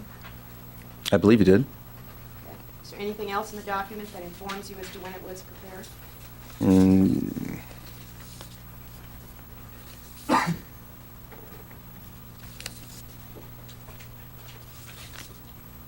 Not really. Not that I can see, no. It has a list, does it not, somewhere in the midst of publications. Is that correct? The articles and books that you either wrote or co-wrote or edited? If you could go back to the podium, it would help so we could hear your voice. I wanted to turn away. So. Does it have a list of publications that you either wrote or co-wrote or edited? Yes, it does. Up to the podium. Does it have a listing of lectures and presentations of various kinds that you made? Just one moment. Yes, it does. And Appears to. do the dates of those presentations and publications seem to correlate that that's your CV as of 1988? No, not really. The dates appear to stop in 1979, and so what I'm wondering is if maybe the year 1988 was typed on this, but the Vita is a very old Vita, because this is the presentations stop almost a full decade, if not longer than that, before the date on the Vita. Well, who would have done that, Dr. Oziel? Who would have typed 1988 on a very old Vita of yours? That could have been a secretary, anybody in my office who had a request to submit a Vita for some purpose. Did you have an obligation to submit a Vita to counsel for Judalon Smith in a lawsuit between the two of you? I don't recall that. I mean, it's possible that I did.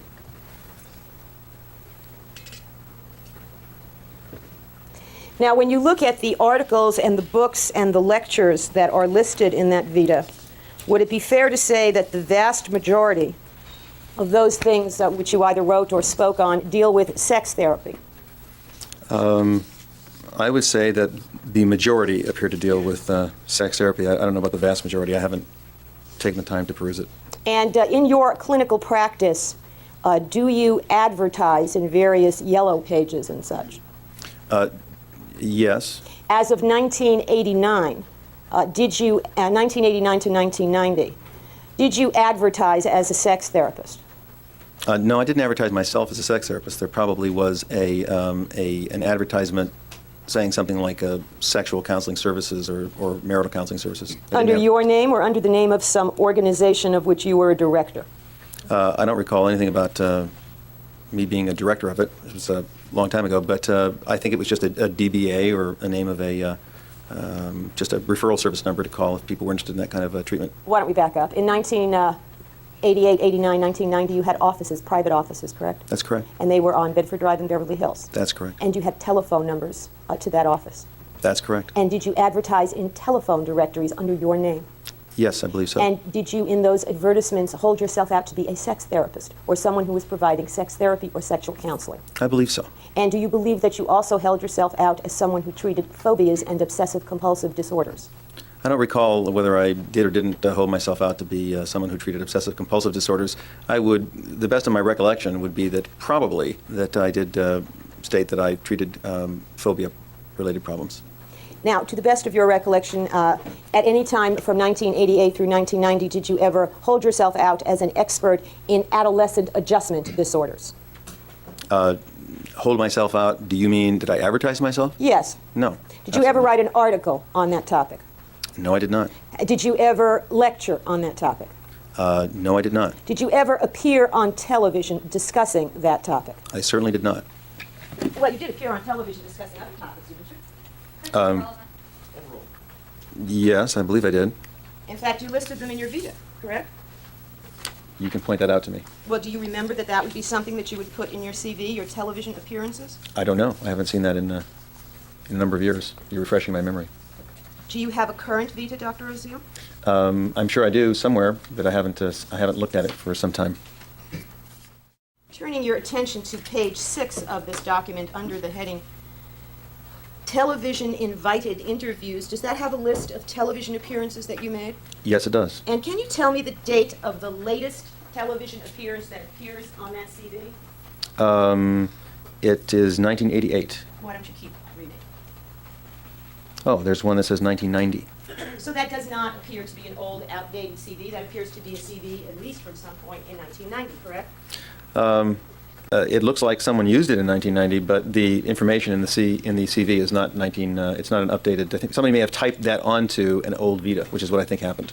Okay. Well, did you appear on 48 Hours on CBS television in 1990? To be honest, I don't recall. I'm assuming I did. Did you appear on cable VH1 in 1989?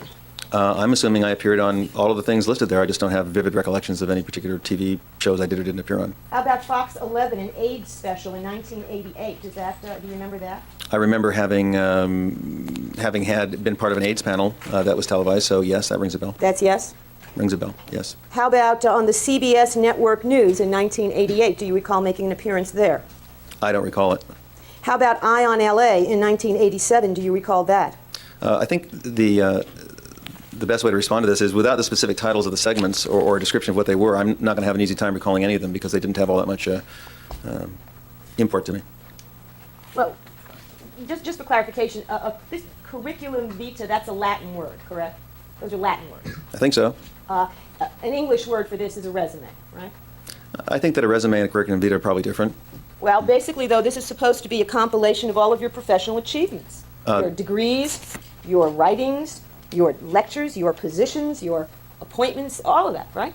That's what a curriculum vitae normally does. Okay, and that's what this one purports to do, correct? As I said, I think it's out of date. Yes, but it still purports to at least give some of it, even if it's out of date. That's correct. And you don't know if you have a more recent one. I don't know. Will you look and bring it with you tomorrow when you return? I will look and see if I have a more recent one. Okay, fine. However, included on this document, this resume or CV, are television appearances, correct? That's correct. And these are appearances on which somehow involved your professional career. I mean, you were speaking about things, I assume, associated with sex therapy or psychology or both. That's correct. Okay. Do you remember particularly an appearance on the John Davidson show in 1980 with a patient of yours? No, I was never on John Davidson with a patient of mine. That's incorrect. Do you remember being on that show? Do you remember, by the way, having a videotape of that show at one point?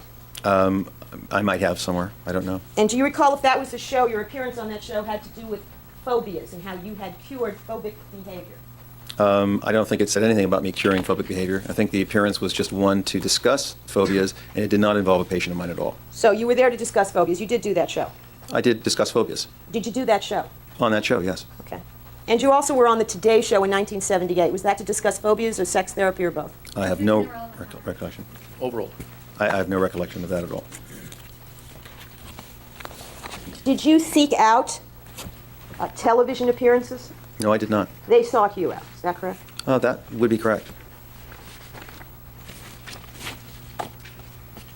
Now, I can explain that. I don't think it needs explaining. Thank you. Okay. On what, in what year, and if you know more closely, what date did you start a private practice? I think I started a private practice the year that I was first licensed in the state of South Carolina, which would be, give me a moment here. I think 1972. Okay. And when did you start a private practice in California? I believe that would be 1974, approximately. And did you start in Beverly Hills, or did you get there later? No, I believe I began in Beverly Hills. Just to go back for a moment, this 48 Hours show that you appeared on in 1990, did that have anything to do with this case? No, it had nothing to do with this case. Was it before the search warrant was served on you? The show was filmed before the search warrant was served on me. But it was shown afterwards? I don't recall.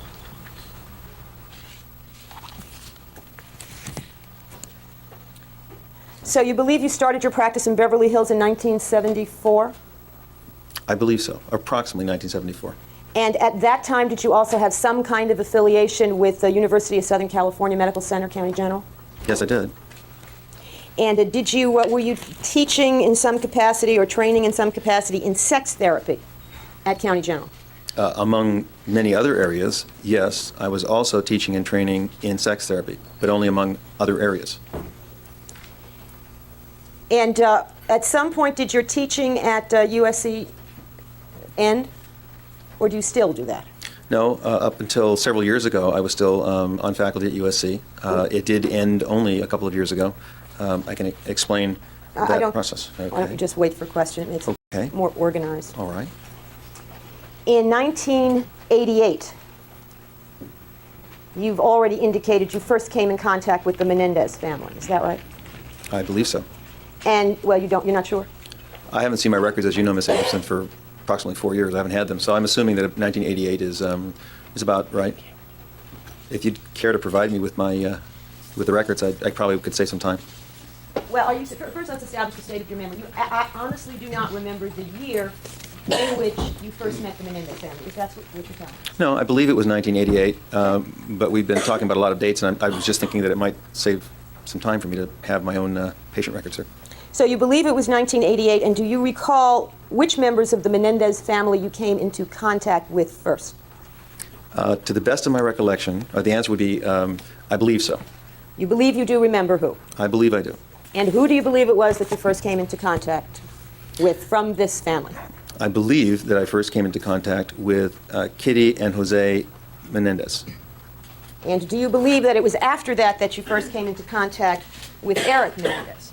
I don't have a recollection that's clear about whether I talked with Eric later in that session or whether I contacted or talked with Eric after the first full session with the Menendezes.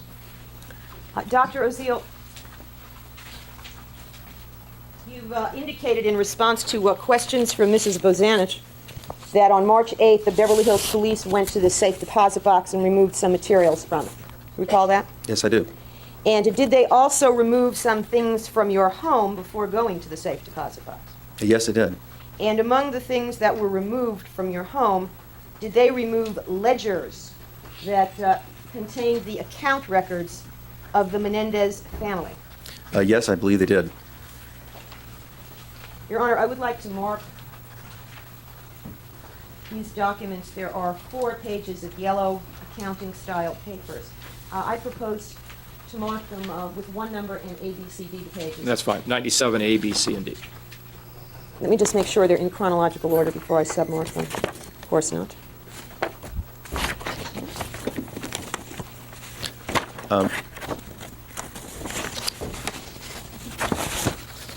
May I correct something, or Your Honor, there's no question pending. Is this a correction of an answer you've given to a question that's been asked? I believe it is, and maybe I can ask the court whether it is or it isn't. It just relates to, she asked me about certification, she didn't ask me about licensure. And Your Honor, there's no She'll- question pending. Somebody might ask that, so you can wait for them to ask questions. Okay. Okay, let me just make sure I have these in order, Your Honor. They're written on both sides. Okay. He keeps trying to control the testimony, and it is great seeing it get shut down over and over again, I think. I'm enjoying this.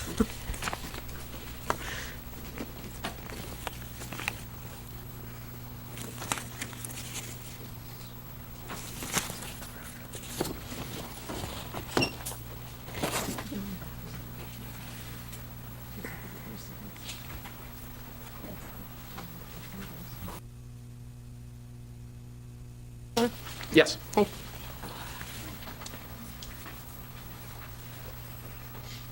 Sir, showing you this 4-page document marked collectively 97, why don't you take a look at 97A for a moment and see if that reacquaints you with your acquaintance with the Menendez family. yes, but the first date doesn't have any notation. Why don't you just look at it for a minute and I can ask you some questions. Oh, okay. Now, the first date on that sheet is September 30th, 1988, is that correct? That's correct. And you don't recall now who you saw on that day? Well, I do recall that I saw Mr. and Mrs. Kitty and Jose Menendez. I don't recall whether Eric was any part of that session or not. Okay. Now, why don't you look down from there? Is the next date October 4th, 1988? That's correct. And are there 2 entries for October 4th, 1988? Yes, there are. And is one of them for Mr. and Mrs. Menendez? That's correct. And is the other one for Eric? That's correct. And if you look down another line, do you see October 5th, 1988? I do. And does that indicate an entry for a session with Lyle Menendez? Yes, it does. Now, these ledger cards that I put in front of you, 97A through D, contain only entries for appointments with members of the Menendez family, no other patients. Is that correct? To the best of my knowledge. Well, if you have any doubt, why don't you let us know? To the best of my knowledge, as I peruse this, I only see entries for the Menendez family, or Eric and Lyle, and then the couple coming in for consultation. Well, we're talking about a nuclear family of 4 people, Mr., Mrs., Eric, and Lyle, correct?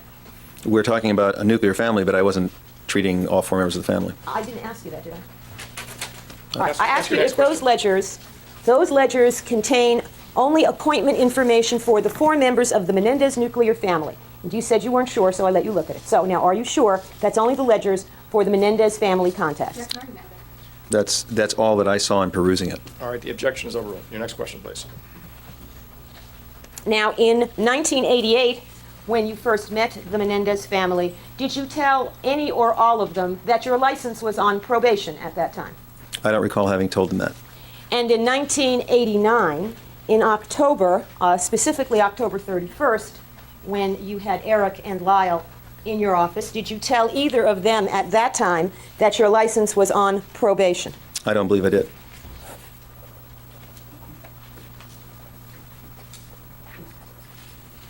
And it was still on probation, was it not, at the time that you placed the tape, the notes, the transcribed notes of which you've been using here, in the safe deposit box from whence the police retrieved it, correct? I believe so. In fact, it was on probation until 91, is that right? Best of my recollection.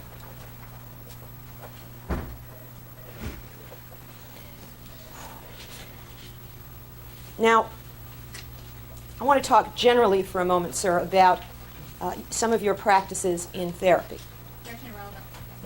Foundational, Your Honor. Overruled. Thank you. When a patient comes to you and you have a psychotherapeutic session with them, ordinarily, do you write something about that session at some point? For most sessions, yes, not for all sessions. It's a very individualized situation depending upon what's happening with the patient. Let's talk, though, just for the moment about your general practice. Particularly with a new patient, would you make some effort following, a session to make some form of notes of what transpired? Generally, yes, I would. And is there a formal, is there a format, a formal psychotherapeutic note format that you follow ordinarily? No. Are there something that are called, or that you would call, technical psychotherapeutic notes? No, I've never used that phrase. So these notes are no different than what you jot down, say if you were on the phone with a friend and you wanted to remember a few things that they said? I don't believe I said that. All right. Well, are they of some type of format or structure that you regularly use? The format just has to do with summarizing the content of the session. And it isn't a rigid structure or rigid format, and the notes are highly variable. They depend very much on the nature of the consultation and how much new information is contained in it, so on and so forth. Why do you make notes? You make notes to have, number one, some record, but also I make notes to have a better ease with which to recall what transpired in the session subsequently. Well, you said first one reason was to make a record. What type of record? Just a record that the visit took place, and for particularly important issues, to make a record of what those issues were and what was discussed, to be able to track what's happening in the course of the therapy. Okay, when you say issues, whose issues? Yours or the patient's or both? Ordinarily, the patient's issues. Okay, a patient comes to you, as we've established, usually seeking help, seeking counseling. They have a problem, right? That's correct. And isn't it the duty and isn't it a necessity, in fact, in order to give therapy, that the therapist attempt to figure out what the problem is, or at least what the patient thinks the problem is? I think both of those would be an important thing to do. And is In the general. purpose of note-taking in this early stage so that you can accurately record what issues or problems the patient is presenting to you, this new person you've never seen before? That would be one purpose of note-taking. Now, is another purpose of note-taking, let me strike that, is it your practice in making patient notes to also indicate in notes some assessment of the patient? I don't know what you mean by assessment. You'll have to tell Don't me. know the terminology assessment? I don't know what you mean when you say assessment. Well, what does it mean in the psychological sense? The word assessment doesn't have any one meaning psychologically. It has multiple meanings. Well, let's talk about then some sort of evaluation on the therapist's part, however tentative from a first meeting. Do you tend to do that, make some sort of evaluation and make note of it? At some point, I generally do have an evaluation and make a note of what the evaluation is, and that often includes a diagnosis. So diagnosis is another thing that you do. That's correct. And do you also put in these notes some plan for therapy? Like, you got this person, here's the problem as they see it, here's how you assess it or evaluate it or diagnose it, and then don't you write, now here's what I'm going to try to do. Generally, that happens, yes. Now, this record that you're making, is this for your purpose or your benefit, or is it for the patients, or both? Well, it really serves the patient's benefit ultimately, and it's for my purpose in assessing and working with the patient. Now, are these notes also in the way that you deal with them? Are you trying to make a record adequate so that if, for example, you should become ill or disabled or leave town or retire, or the patient leaves town, that these notes can be taken and given to a new therapist, and that therapist can understand where the patient has been psychologically, what treatment they've been subjected to, how they've progressed, that sort of thing. Something that someone else can look over and get some meaning from. That would be one benefit or one purpose to making notes. And is there a legal component to making notes? Say a legal component. Can you be more specific? Well, is there, or are notes in a sense of potentially a form of protection for therapists from civil liability, say for such things as malpractice and wrongful death, things like that? They could be. And do you have that in mind when you write notes, potential civil liability? Not ordinarily, no. Sometimes, Rarely. but it happens. Once or twice.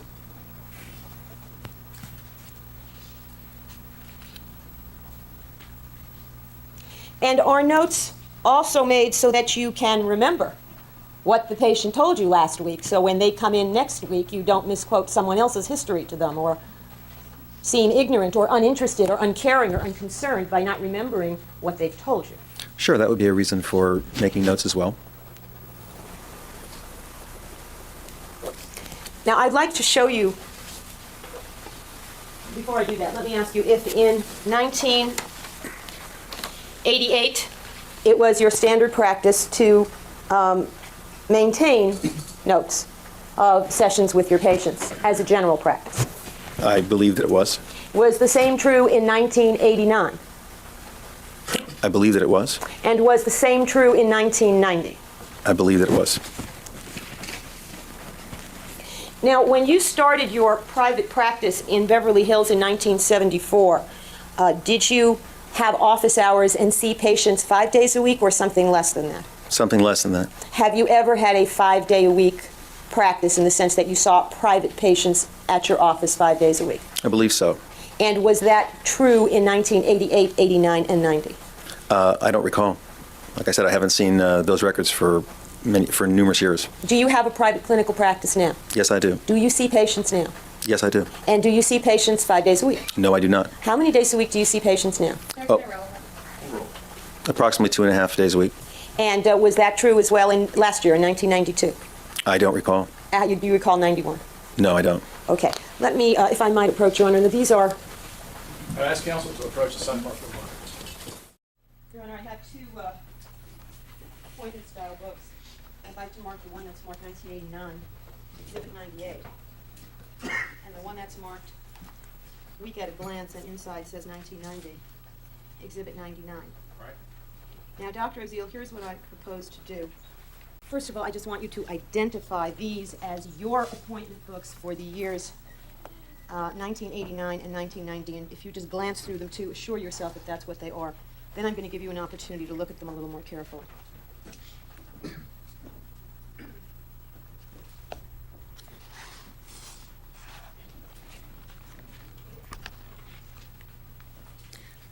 That's what they look like they are.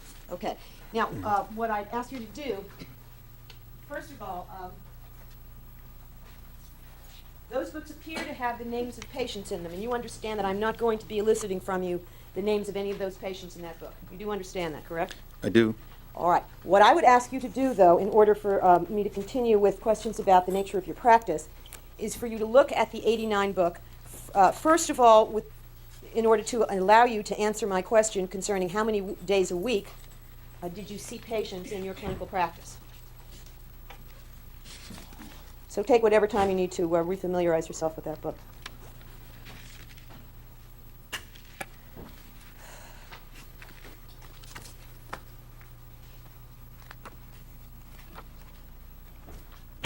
Okay.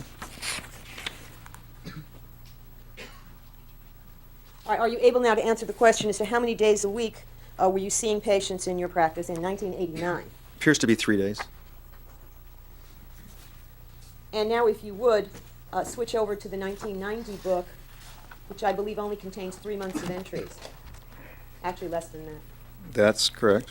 And just see for the months of January, February, and for the early part of March, whether your frequency of seeing patients remained the same or changed.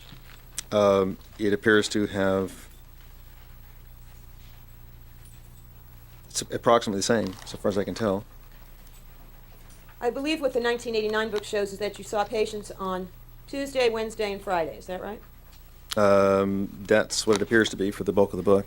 And in 1990, for the months of January, February, and that little bit of March that's there before the police sees that. Excuse me, I need to make a correction. I'm seeing that there are weeks here where where there are definitely 4 days worth of patients. So I mean, it isn't always the case that I saw people 3 days a week. I'm looking You're at talking about when you say here, which book are you looking at, 89 or 90? No, I'm looking at 1989. Okay, now look at 1990. Okay, 1990. There are some days, let me see if I understand what you just said. There are some days in 1989 when you would see 1 or 2 patients on a fourth day, or you'd have some phone therapy with someone on a fourth day. Is that right? It looks like I definitely am seeing people 4 days a week in 1990. In 1990? Yes. Yes, you're seeing people in 1990 Tuesday, Wednesday, Thursday afternoons, and Friday. Is that what it looks like? That's what it appears to be for the first 3 months. But in 89, the Thursday afternoon was not a regular 5 to 7 patient booking as it is in 1990. Isn't that true? It looks to be more irregular in 1989. Correct? There's some days that it's more booked and some days it's not. Now, we've heard, or I suppose I've heard, and perhaps you've heard, about what's called the 50-minute hour. Do you know what that refers to with respect to psychiatrists? I've heard that phrase used. Okay, and what does that refer to, the 50-minute hour? Well, that classically, a lot of psychotherapists see patients for 50 minutes, and sometimes it's for more than 50 minutes, sometimes it's for less than 50 minutes, but that psychiatrists and or psychologists or psychotherapists generally don't see people for a full 60 minutes. So the 50-minute hour, does that mean that if you book an hour of a psychiatrist or psychologist's time, you get 50 minutes with him and then he gets 10 minutes to do whatever, but you're basically paying for that hour? Isn't that what the 50-minute hour means? I'd be speculating about what the 50-minute hour means. If you want me to speculate, yes, I think that's what it means. Okay, well, don't speculate if you don't know what it means. It's okay to say I don't know. I don't use that term, so I don't know what other people mean by it. You don't use that term because it's true, is it not, Dr. Oziel, that you bill for 45-minute sessions? That's correct. And in 1989 and 1990, you billed $150 for each 45-minute session. Is that correct? Probably correct. That would Don't know? No, that would have been I think that would have been my billing rate. Well, has it gone up? Yes, but I think that was the billing rate at that period of time. So at this time, you charge more than $150 for 45 minutes. Is that right? Right. But in 1989 and 1990, if you have any doubt, you have the ledger sheets in front of you. I believe that that's true. That's I've just picked a random day, and if it doesn't inform you enough, you can turn to any other day you want. But it does appear that most of the appointments are set at 45-minute intervals, does it not? that's what it appears to be. Yeah. And some patients apparently have like a double session, an hour and a half continuously, and then a new patient shows up, correct? That occurs sometimes. Yes. And the new patient can be with you for 45 minutes, and then another patient shows up, correct? That sometimes happens. All right. Now, this is your appointment book, which I believe is not in your handwriting. Is that correct? That's correct. You had an employee of some sort who did the writing in these books. That's correct. None of my writing is in the books. But I would like you to search your memory to see if what is displayed on those days, the booking of people 45 minutes apart is in fact what you were experiencing in your office. Every 45 minutes, somebody else showed up. Well, that wouldn't be accurate. Sometimes there were long gaps between seeing people. Sometimes I took a half an hour break. It's true that I saw people for 45-minute sessions, but it definitely isn't true that I saw people 45 minutes, each 45 minutes a new person came in. That would be an inaccurate statement. Well, let's go back to the book. I think I just showed you a day when that, at least for part of the day, would be true. They booked 45 minutes apart. So sometimes there's a break somewhere in the day, but some days people are just booked one right after another, 45 minutes apart, particularly the morning session. I should mention, as clarification, that I don't always see people for 45 minutes. Some people I see for half hours. They're not all 45-minute sessions. So the fact that people are booked into 45-minute time periods does not mean that I saw each one of these people for 45 minutes. It could mean that I saw them for 20 minutes or for a half hour or for anything, or for that matter, an hour and a half. Ordinarily, however, Dr. Oziel, in looking through those books, I've noticed, and perhaps you will notice if you will look through them, that when Let's someone... we ask the question. Sorry. Since you're arguing with us. Isn't it true that if someone's there for less than a full session, it's marked on that book as half of a session or half an hour? But when it's just the name, it indicates a 45-minute regular session. Yeah, I don't know. Meaning, I don't know because I didn't keep this appointment book. And as a matter of fact, this appointment book was not used by me for clinical purposes at all. This appointment book was actually kept in my office, and until this was seized, I don't know that I even saw this. This was an office copy for office purposes of keeping track of who was coming in. And so I would have no idea whether this corresponded to how long I actually saw somebody or even the accuracy of it, except insofar as I would certainly hope that it was accurate.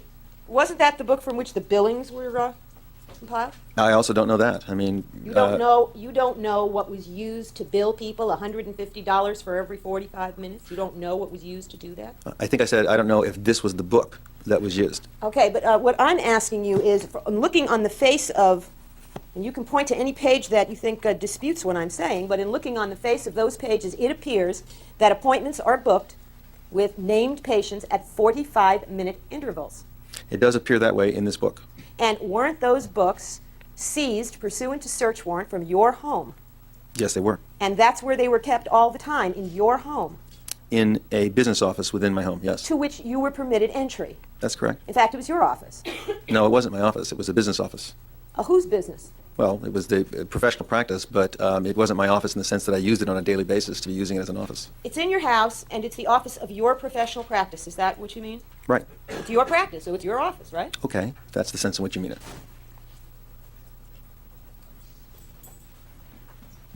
And wasn't it, in fact, an appointment book, if not that particular one maintained in a similar way that is used to send bills to these people?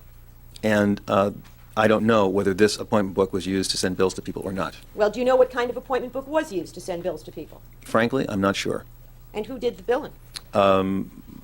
The secretaries that were employed at the time, and in addition to that, my wife sometimes acts as sort of an overall office manager. So do you think your wife would know I- which book was used for the billing? She might.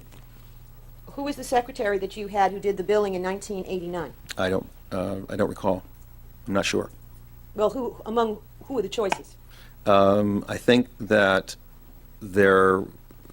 actually, I'm not sure. I'm not sure which person it was. And I don't know whose writing this is. But I think my wife would know. I can ask her. Well, why don't we see do you know somebody named Sandy? Yes. Was she your secretary for a long time? Yes, she was. Did she do billing?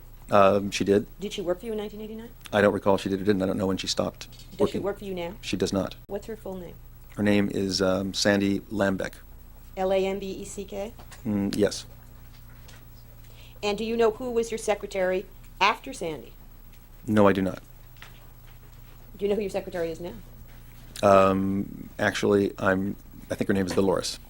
And does Dolores come to your home where your office is? The home is the office is in an adjoining room to the home, and yes, she does. Did Sandy Lambeck work for you in September of 1990? She may have. She probably did. Well, I thought you just told us she didn't work for you in 1989. Well, you just refreshed my memory. We've had a number of different secretaries. I refreshed your memory because I'm holding a document that you may think may contradict you. Is that what you're saying? No, I didn't even know you were holding a document. Did you hold a press conference in September of 1990 at which you submitted a document signed by Sandy Lambeck? I believe I did. And did this document signed by Sandy Lembeck refer to things that had occurred with respect to a woman named Judalon Rose Smith? Yes, it did. And was Judalon Rose Smith someone that you met in 1989? Yes, she was. And in this document was Sandy Lembeck asserting that she worked for you and had personal knowledge of certain matters that transpired between you and Judalon Smith in 1989? I believe so. I haven't seen that for a couple of years either, so. And if that were true, would that indicate to you that Sandy Lembeck was your secretary in 1989? Would it Yes. not? Mm-hmm. That's correct. Yes, that looks familiar. And does that appear to be the signature or a copy of the signature of your secretary, Sandy Lembeck? Appears to be. And does that appear to be a document signed in September of 1990? It appears to be. And is it referring, in fact, to things that transpired in 1989?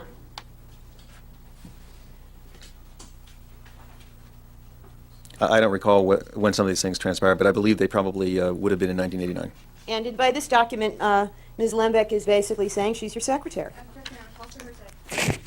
Objection sustained. At that same press conference on September 13th, 1990, didn't you, in fact, tell the media that you had in your possession a declaration from your secretary?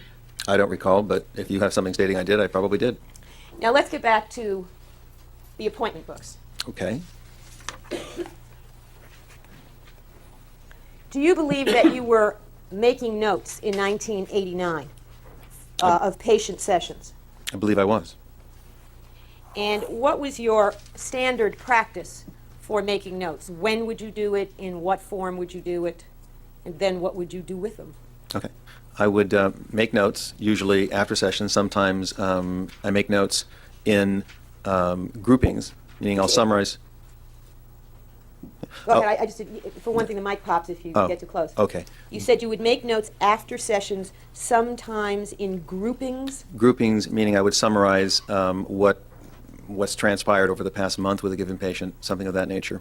And that would be my practice. Okay. Let's start with the first thing.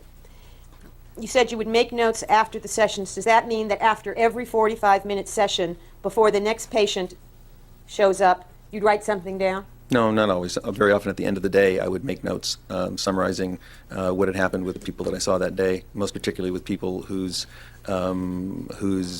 issues warranted more exploration, more note-taking. All right, well, let's see if I understand now. Let's say a patient comes in at 8 o'clock in the morning. You do have some appointments even that early in 1989, do you not? I don't know. I'd have to look to see, but it appears that most days I don't have people that early. Well, if you want, I can show you, but let's say 9 o'clock then. Okay. Someone comes in at 9 o'clock. They have issues that are worth writing about. You don't write anything while the people are there. Is that right? That's correct. This is well, not- no, that wouldn't be correct. I sometimes write things while they're there. I just don't generally take all the notes of a session while the person is in session with me. Well, I want to find out about your general practice. Generally, is it your practice when your patients are there with you that you are making any kind of notes in their presence? It's not possible to generalize like that. With some people I do and some people I don't. It depends very much on what's happening and what the nature of the problem is. Okay, so you're now testifying that there are patients with whom you actually write things down during the course of sessions. Are we clear that you are saying that? That's correct. And are there other patients where you don't ever write anything down during the course of the session? There probably are. Well, do you know or are you guessing? Well, I think that there are. I think I can recall some people where I don't write things down during the course of the session. And with the people where you, well, either one, I think you've indicated that you would do more writing, whether you took some notes down during the session or not, you would do more writing after the session. Usually. Well, isn't that how you answered 4 questions back? When I asked you about your general practice, you say you make notes after sessions, sometimes in groupings to summarize the past month. Didn't you say that? I think I did, yes. Yes, and you didn't say, I make notes during the sessions and after. You just said after, right? Well, I think I corrected it. All right, so now we're corrected that you make notes during, and do you always add to those notes after? No, sometimes I don't add to the notes at all. So with some patients, you make complete notes during the session. I make as many notes as I feel are necessary for that session during the session sometimes. And is that the majority of your patients? I don't know how to, I think I'd be completely speculating and guessing about that. I don't know if it's a majority or not a majority. Was this a standard practice with respect to certain patients? For example, you know, I'll make up names, okay? John Doe. Let's assume you have a patient named John Doe. Would you decide based on, you know, whatever John Doe's problem is or how you relate to John Doe or what John Doe's therapy is all about, that John Doe is a patient whose notes you choose to make during the session? No, it really didn't work like that, and doesn't work like that. Well, would it be periodic then? With some patients, sometimes you'd make notes during the sessions, but with those same patients, other times you'd only make notes after. That would probably be the way that it happened more often. Okay, so the way that happened more often would be that you don't have a general pattern patient by patient. Is that what you're saying? I would say that with some frequency, I take notes during sessions, and most particularly take notes when something critical is happening as a way of memorializing an insight or a particular issue that I want to make sure that I get down. And if nothing that critical is happening, or if the notes would have to be very elaborate, usually I do those notes after the sessions. Do you think your sessions with Eric and Lyle Menendez on October 31st were critical? Yes, I do. How about the session on November 2nd? Was that critical? Yes, it was. You didn't make any notes whatsoever during those sessions. Isn't that true? I certainly did not.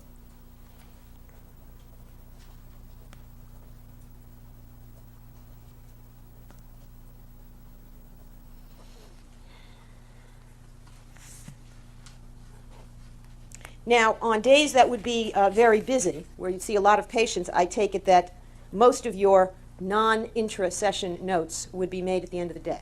Is that right? Or the next day, or the day after that. Usually. Is that usually true? Usually. And I take it when we're talking about notes generally in your practice, we're talking about something you write, correct? Usually. And did you use a word processor or a computer, or did you do your notes in handwriting? No, usually did my notes in handwriting.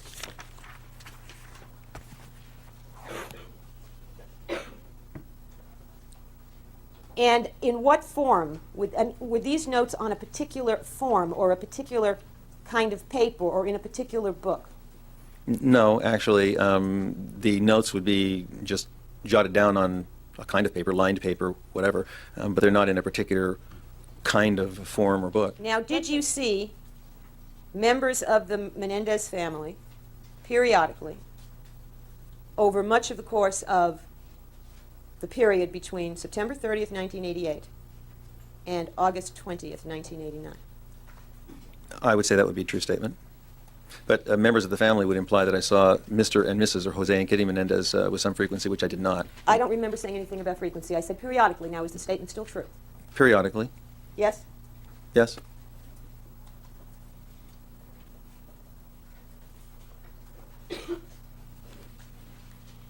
And on a date close in proximity to and after August 20th, 1989, did you learn of the killings of Jose and Kitty Menendez? I believe I did. And did you make contact with one or both of the Menendez children after hearing that? Yes, I did. And did you go to where they were staying with their family and visit with them? I wouldn't characterize it that way. Well, did you go to where they were? I had sessions with them where they were... Your Honor, I'd move to strike the answer. It is not responsive. If I'm wrong, say no. All right. You addressing that to me? If No, you're wrong, sir. say no. No, you say, when you feel no, you do worse than say no. I'm talking to the witness. I realize I should have asked the court to do that. All right. Well, let's re-ask the question then. The objection is sustained. The answer is stricken. Why don't you ask the question again? Let's break it into pieces. Did you reach out and contact them, either Eric or Lyle or both? Yes, I did. And at some point, did you go to the place where they were staying? Are you referring to the Bel Air Hotel? Yes, I am. Yes, I did. And when you went to the Bel Air Hotel, were members of their family there with them? There were members of their family in addition to a number of other people that were there with But them. the question was, were there members of family? Yes, there were. Okay. And do you recall what was the first date upon which you went to the Bel Air Hotel and saw the Menendez brothers and other people? No, I did not. Do you have the ledger card there? I do have the ledger cards here. Why don't you look at it for dates after August 20th, 1989, and Okay. see if that will refresh your memory as to when you went to the Bel Air Hotel?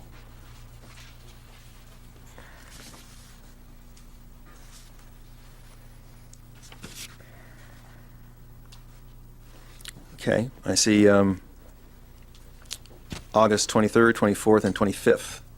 Now, I asked, the question is, do you recall the first date upon which you went to the Bel Air Hotel and saw Eric and Lyle and these other people? It appears to be August 23rd. Okay. I don't recall it. Appears to be. And did you go back on the 24th? Yes, it appears that I did. And what about the 25th? I wouldn't know whether the 25th was was at the Bel Air Hotel or whether it was in my office. I don't know that. You said, does this tell you when you went to the Bel Air Hotel? All the ledger card tells me is that I saw them for sessions that I would assume must have been at the Bel Air Hotel because of how many sessions they were billed for, but I don't know that these sessions were at the Bel Air Hotel. So you were having private therapy sessions with them at the Bel Air Hotel? Is that what you're saying? I'm saying I was consulting with them at their request at the Bel Air Hotel and basically doing what I thought was therapeutic with them. That's correct. Okay, well, let's break that down. Are these private therapeutic sessions or are they just public visiting? Which is it? No, I was specifically requested. No is not responsive. Let's start Okay. over. Is this private therapeutic session so that you are speaking to one or both of them in confidentiality? That's the first question. The answer is no, they were not private therapeutic sessions. Okay, so they're not. No, they were not. But you bill them for them at the same rate that you charge for private therapeutic sessions, $150 for every 45 minutes. Is that right? That's my custom. But that's what you did here. Yes, it is. And in fact, on August 24th, you billed them $1,300. Is that correct? That's correct. That reflects the time I spent with them. And this is after you called with your condolences. Is that right? No, that's not right. You didn't call with your condolences? No, I did not. You didn't feel badly? I didn't say that. Ms. Abramson, you know that.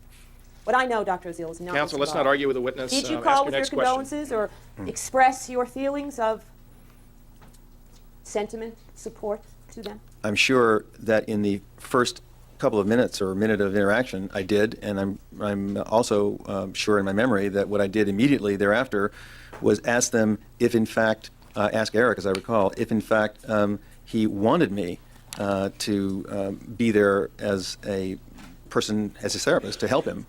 And the response that I got was, yes, he did. And the next question was, did he want to come into my Your office? Honor, I think now we're completely non-responsive to the last question. Objection overruled. Why don't you finish the answer? Okay. I asked if he wanted to come to my office, and he said no, he couldn't come to my office, and neither could Lyle, because they were fearful of their lives that the mafia Your Honor, was... I'd move to strike this as totally non-responsive. All right, the objection is overruled. The answer will stand up to the point where the reference is as to the fact that Eric Menendez, or to the testimony of the witness that Eric said that he couldn't go to the office, as to why that is stricken as non-responsive. You may ask your next question. Who did write this ledger card? It probably was the secretary. It definitely wasn't me. The secretary or your secretary? Oh, it would have been my secretary. All right, your secretary. And your secretary uses the word session. Does she have your authorization and instruction to use that word? No, I don't necessarily know that she had any authorization or instruction to use any particular word. I probably just told her the total amount of time that I spent with Eric and Lyle, and she probably just broke it down into billing I'd move to segments. strike this as speculation and not responsive. All right, the objection is sustained. If you can answer a question yes or no, it would help rather than going into an explanation, which can be done by counsel and asking a follow-up question if they choose to do that. Thank you, Your Honor. Thank you, Your Honor. Now, sir, a session in your practice is a block of time 45 minutes long, correct? That's correct. And you bill, do you not, $150 per session, correct? At that time, that was correct.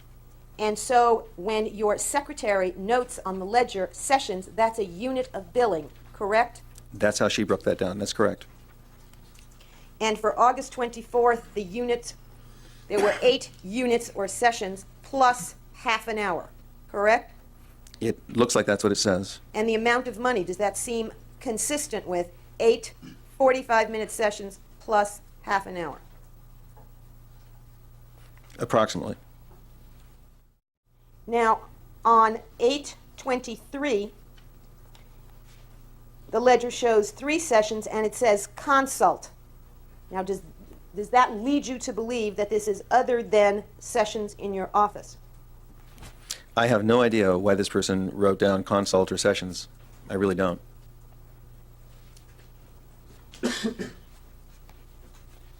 Let's take a look at 8/26. Is there an entry for that day? Yes, there is. And that says 4 sessions, correct? That's correct. Was there a memorial service for Mr. and Mrs. Menendez here in Los Angeles? Yes, there was. Do you know what day it was on? I don't know what day it was on. Did you attend? Yes, I did. Did you bill for it? If that's the day that it was held, yes, I did. Well, I don't know if that's the date it was held, but did you instruct your secretary to bill for your attendance at the memorial service? I don't think that the 4 sessions were at the memorial service at all. I think they were. I don't no. think that's what I asked No, you. I didn't. I'm asking you this. Do you recall instructing your secretary or bookkeeper or whoever makes these things to bill for the time you spent attending the memorial service? No, I did not. If I read this correctly, however, you were in the presence of the Menendez family on the 23rd, the 24th, the 25th, and the 26th. Is that right? That's correct.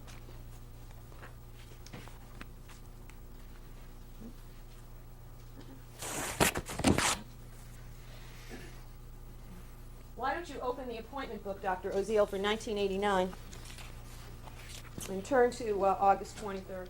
May I approach him? Yes. Yes, both counsel.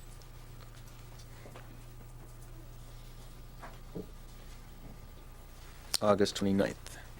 No, August 23rd. Or 23rd. Okay. Okay, do you see an entry in the appointment book for Menendez 3 sessions for August 23rd? That's correct. Now that matches, does it not, the ledger entry of 3 sessions on August 23rd? Yes, it does. Now let's go to August 24th. Mm-hmm. You Yes. see an entry for Menendez that says 8 sessions, Yes, I do. and that matches the ledger card, correct? Yes, it does. Let's look at August 25th. Do you see an entry there for Menendez? That also matches the ledger card. Yes, I do. And August 26th, do you see another entry that also matches the ledger card? Yes, I do. So the appointment book and the ledger cards do seem to corroborate each other. Is that right? In this regard, yes, they do.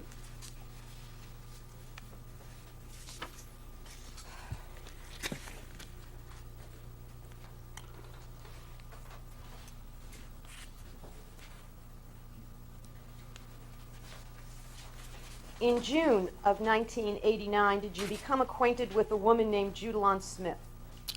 Yes, I did. And on October 31st, 1989, did you see Judalon Smith? Yes, I did. And as of October 31st, 1989, were you having a relationship with Judalon Smith which had a sexual component? Yes, I was.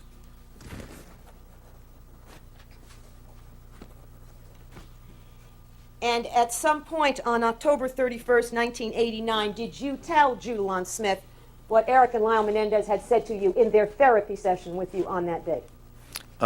No, I didn't tell her the totality of what they had said. I told her what I felt that I needed to disclose. Did you tell her anything of what they said? Yes, I did. Did you tell them that you were going to tell Judalon Rose Smith, who you met in June of 1989, anything of what they were telling you? No, I did not.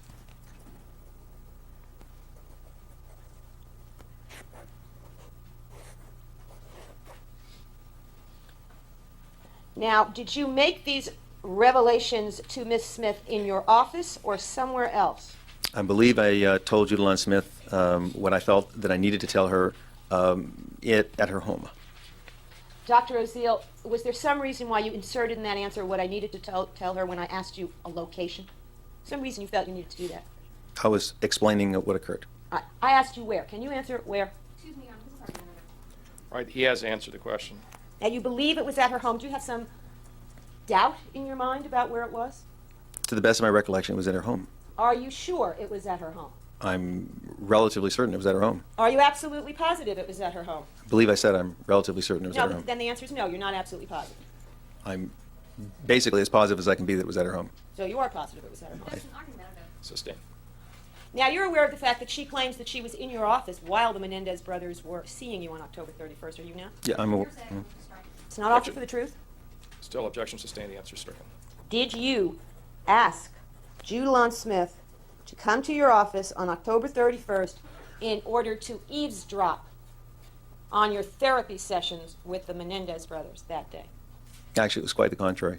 Well, can you answer that question, yes or no, Dr. Oziel? I don't think I can. You can't answer that. You did. Did you Can you ask repeat him it? to be there? No, I didn't. There you go. Objection, Your Honor, Mr. Strike counsel to respond. Yes, if you could confine yourself to questions and listening to the witness's answers, Ms. Abrahamson. So you didn't ask her to be there, correct? That's correct. And is it your testimony that she was not there?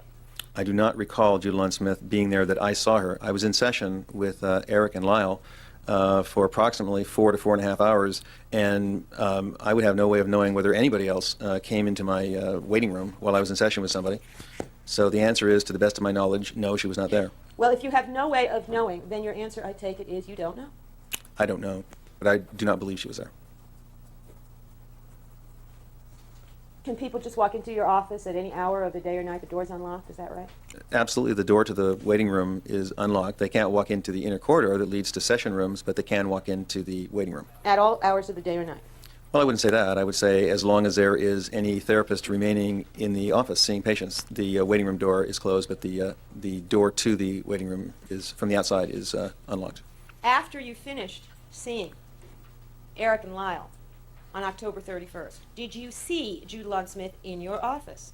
I don't recall having seen Jude Lawn Smith in my office. Well, do you think you would recall if she had been there?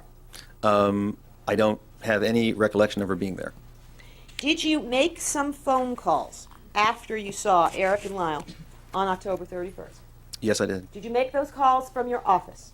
Yes, I did. Was Jude Lawn Smith present when you made those phone calls? I do not recall Jude Lawn Smith being there then either. Was she there? I don't recall her being there. So are you saying she wasn't there, or are you just saying you don't remember? I don't believe she was there. Well, you don't believe she was there? I don't recall Jude Lawn Smith as having been there, no.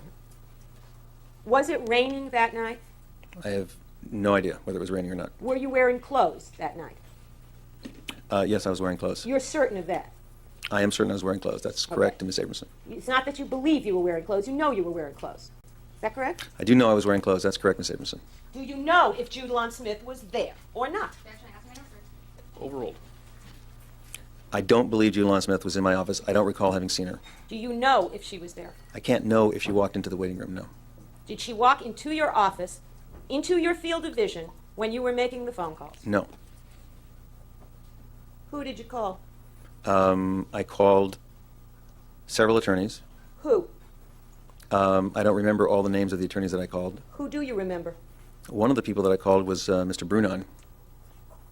And you called him from your office phone? Yes, I did. And what was the number of that phone? What was the number of Mr. Brunon's phone? Yours. My phone. 310-278-6342. 278-6342. That's correct. And did you reach Mr. Brunon? I don't recall.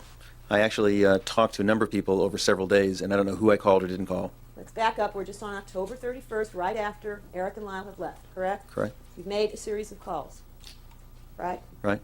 Now, you said you called a number of attorneys. You've remembered for us one of them, your attorney, Mr. Brunon, who currently represents you, correct? Correct. Do you remember talking to Mr. Brunon from your office October 31st after Eric and Lyle left? I don't recall which specific people I talked to that night. I was in a state of... Excuse me, Your Honor, but could the witness be instructed to try to answer the question? Save All right. a lot of time. All right, without comments by counsel, as I said, if you could answer yes or no, it would help us all. Thank you. Do Ask your you question remem- again. Yes, sorry, Your Honor. Do you remember talking to Mr. Brunon that night? No, I don't specifically. Now, who else did you call that night? Not over several days, right there from your office. Who else did you call? I believe I called another therapist. All right, who was that? That would be Dr. Lulo. Dr. who? Lulo, How do you spell that? Lulow. And where is Dr. Lulo located? He's located in Beverly Hills. And is he still in Beverly Hills? I believe he is. And did you reach Dr. Lulo? I recall having reached him. So you talked to him. I believe so. Was there any other psychologist, therapist, person involved with the certifying or licensing of psychologists that you spoke to that night? No, absolutely not. And Did you speak to your own therapist that night? no, I did not. Did you speak to anyone that night with whom you had a privileged relationship, where you were the holder of the privilege? If I spoke with Mr. Brunon, which I'm not sure. I don't mean your lawyer, I mean in a psychotherapeutic sense, that privilege. Not that I'm aware. Are you aware of the fact that you attempted to assert such a privilege in testimony before Judge Albrecht in the summer of 1990 when we were questioning you about who you called? Yes.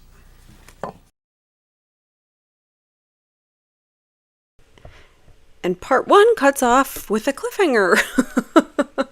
Yeah, just kind of cut out right there. So we will move on to part 2. I actually would love to do a stream tomorrow if you guys are up for it. So kind of to make up for the fact that I missed a couple. So I'll schedule one for tomorrow, same time, and we can watch Dr. Oziel finish his testimony. We've got like 5 more parts of this guy, unfortunately, but fortunately. It's actually really fun to watch, but it's going to be so frustrating for that lawyer. But man, she deals with it well, I think. So your everyday sheep did mention earlier in the stream that the jurors called him Dr. Weasel because he would weasel out of all of his questions. And I think that is a great fun fact because it absolutely is appropriate. And he did not want to give a straight answer, even just like to the simplest things. He is so combative. So yeah, it's going to be fun to watch the rest of this. So thank you guys so much for tuning in, and I look forward to seeing you guys tomorrow. Have a good one. Take care. Bye now. If you've been impacted by a true crime and would like your story told in your own words, or if you or someone you know has been wrongfully convicted or accused of a crime, please write to crimeincourtchannel@gmail.com and tell us your real true crime encounters. Thanks for watching.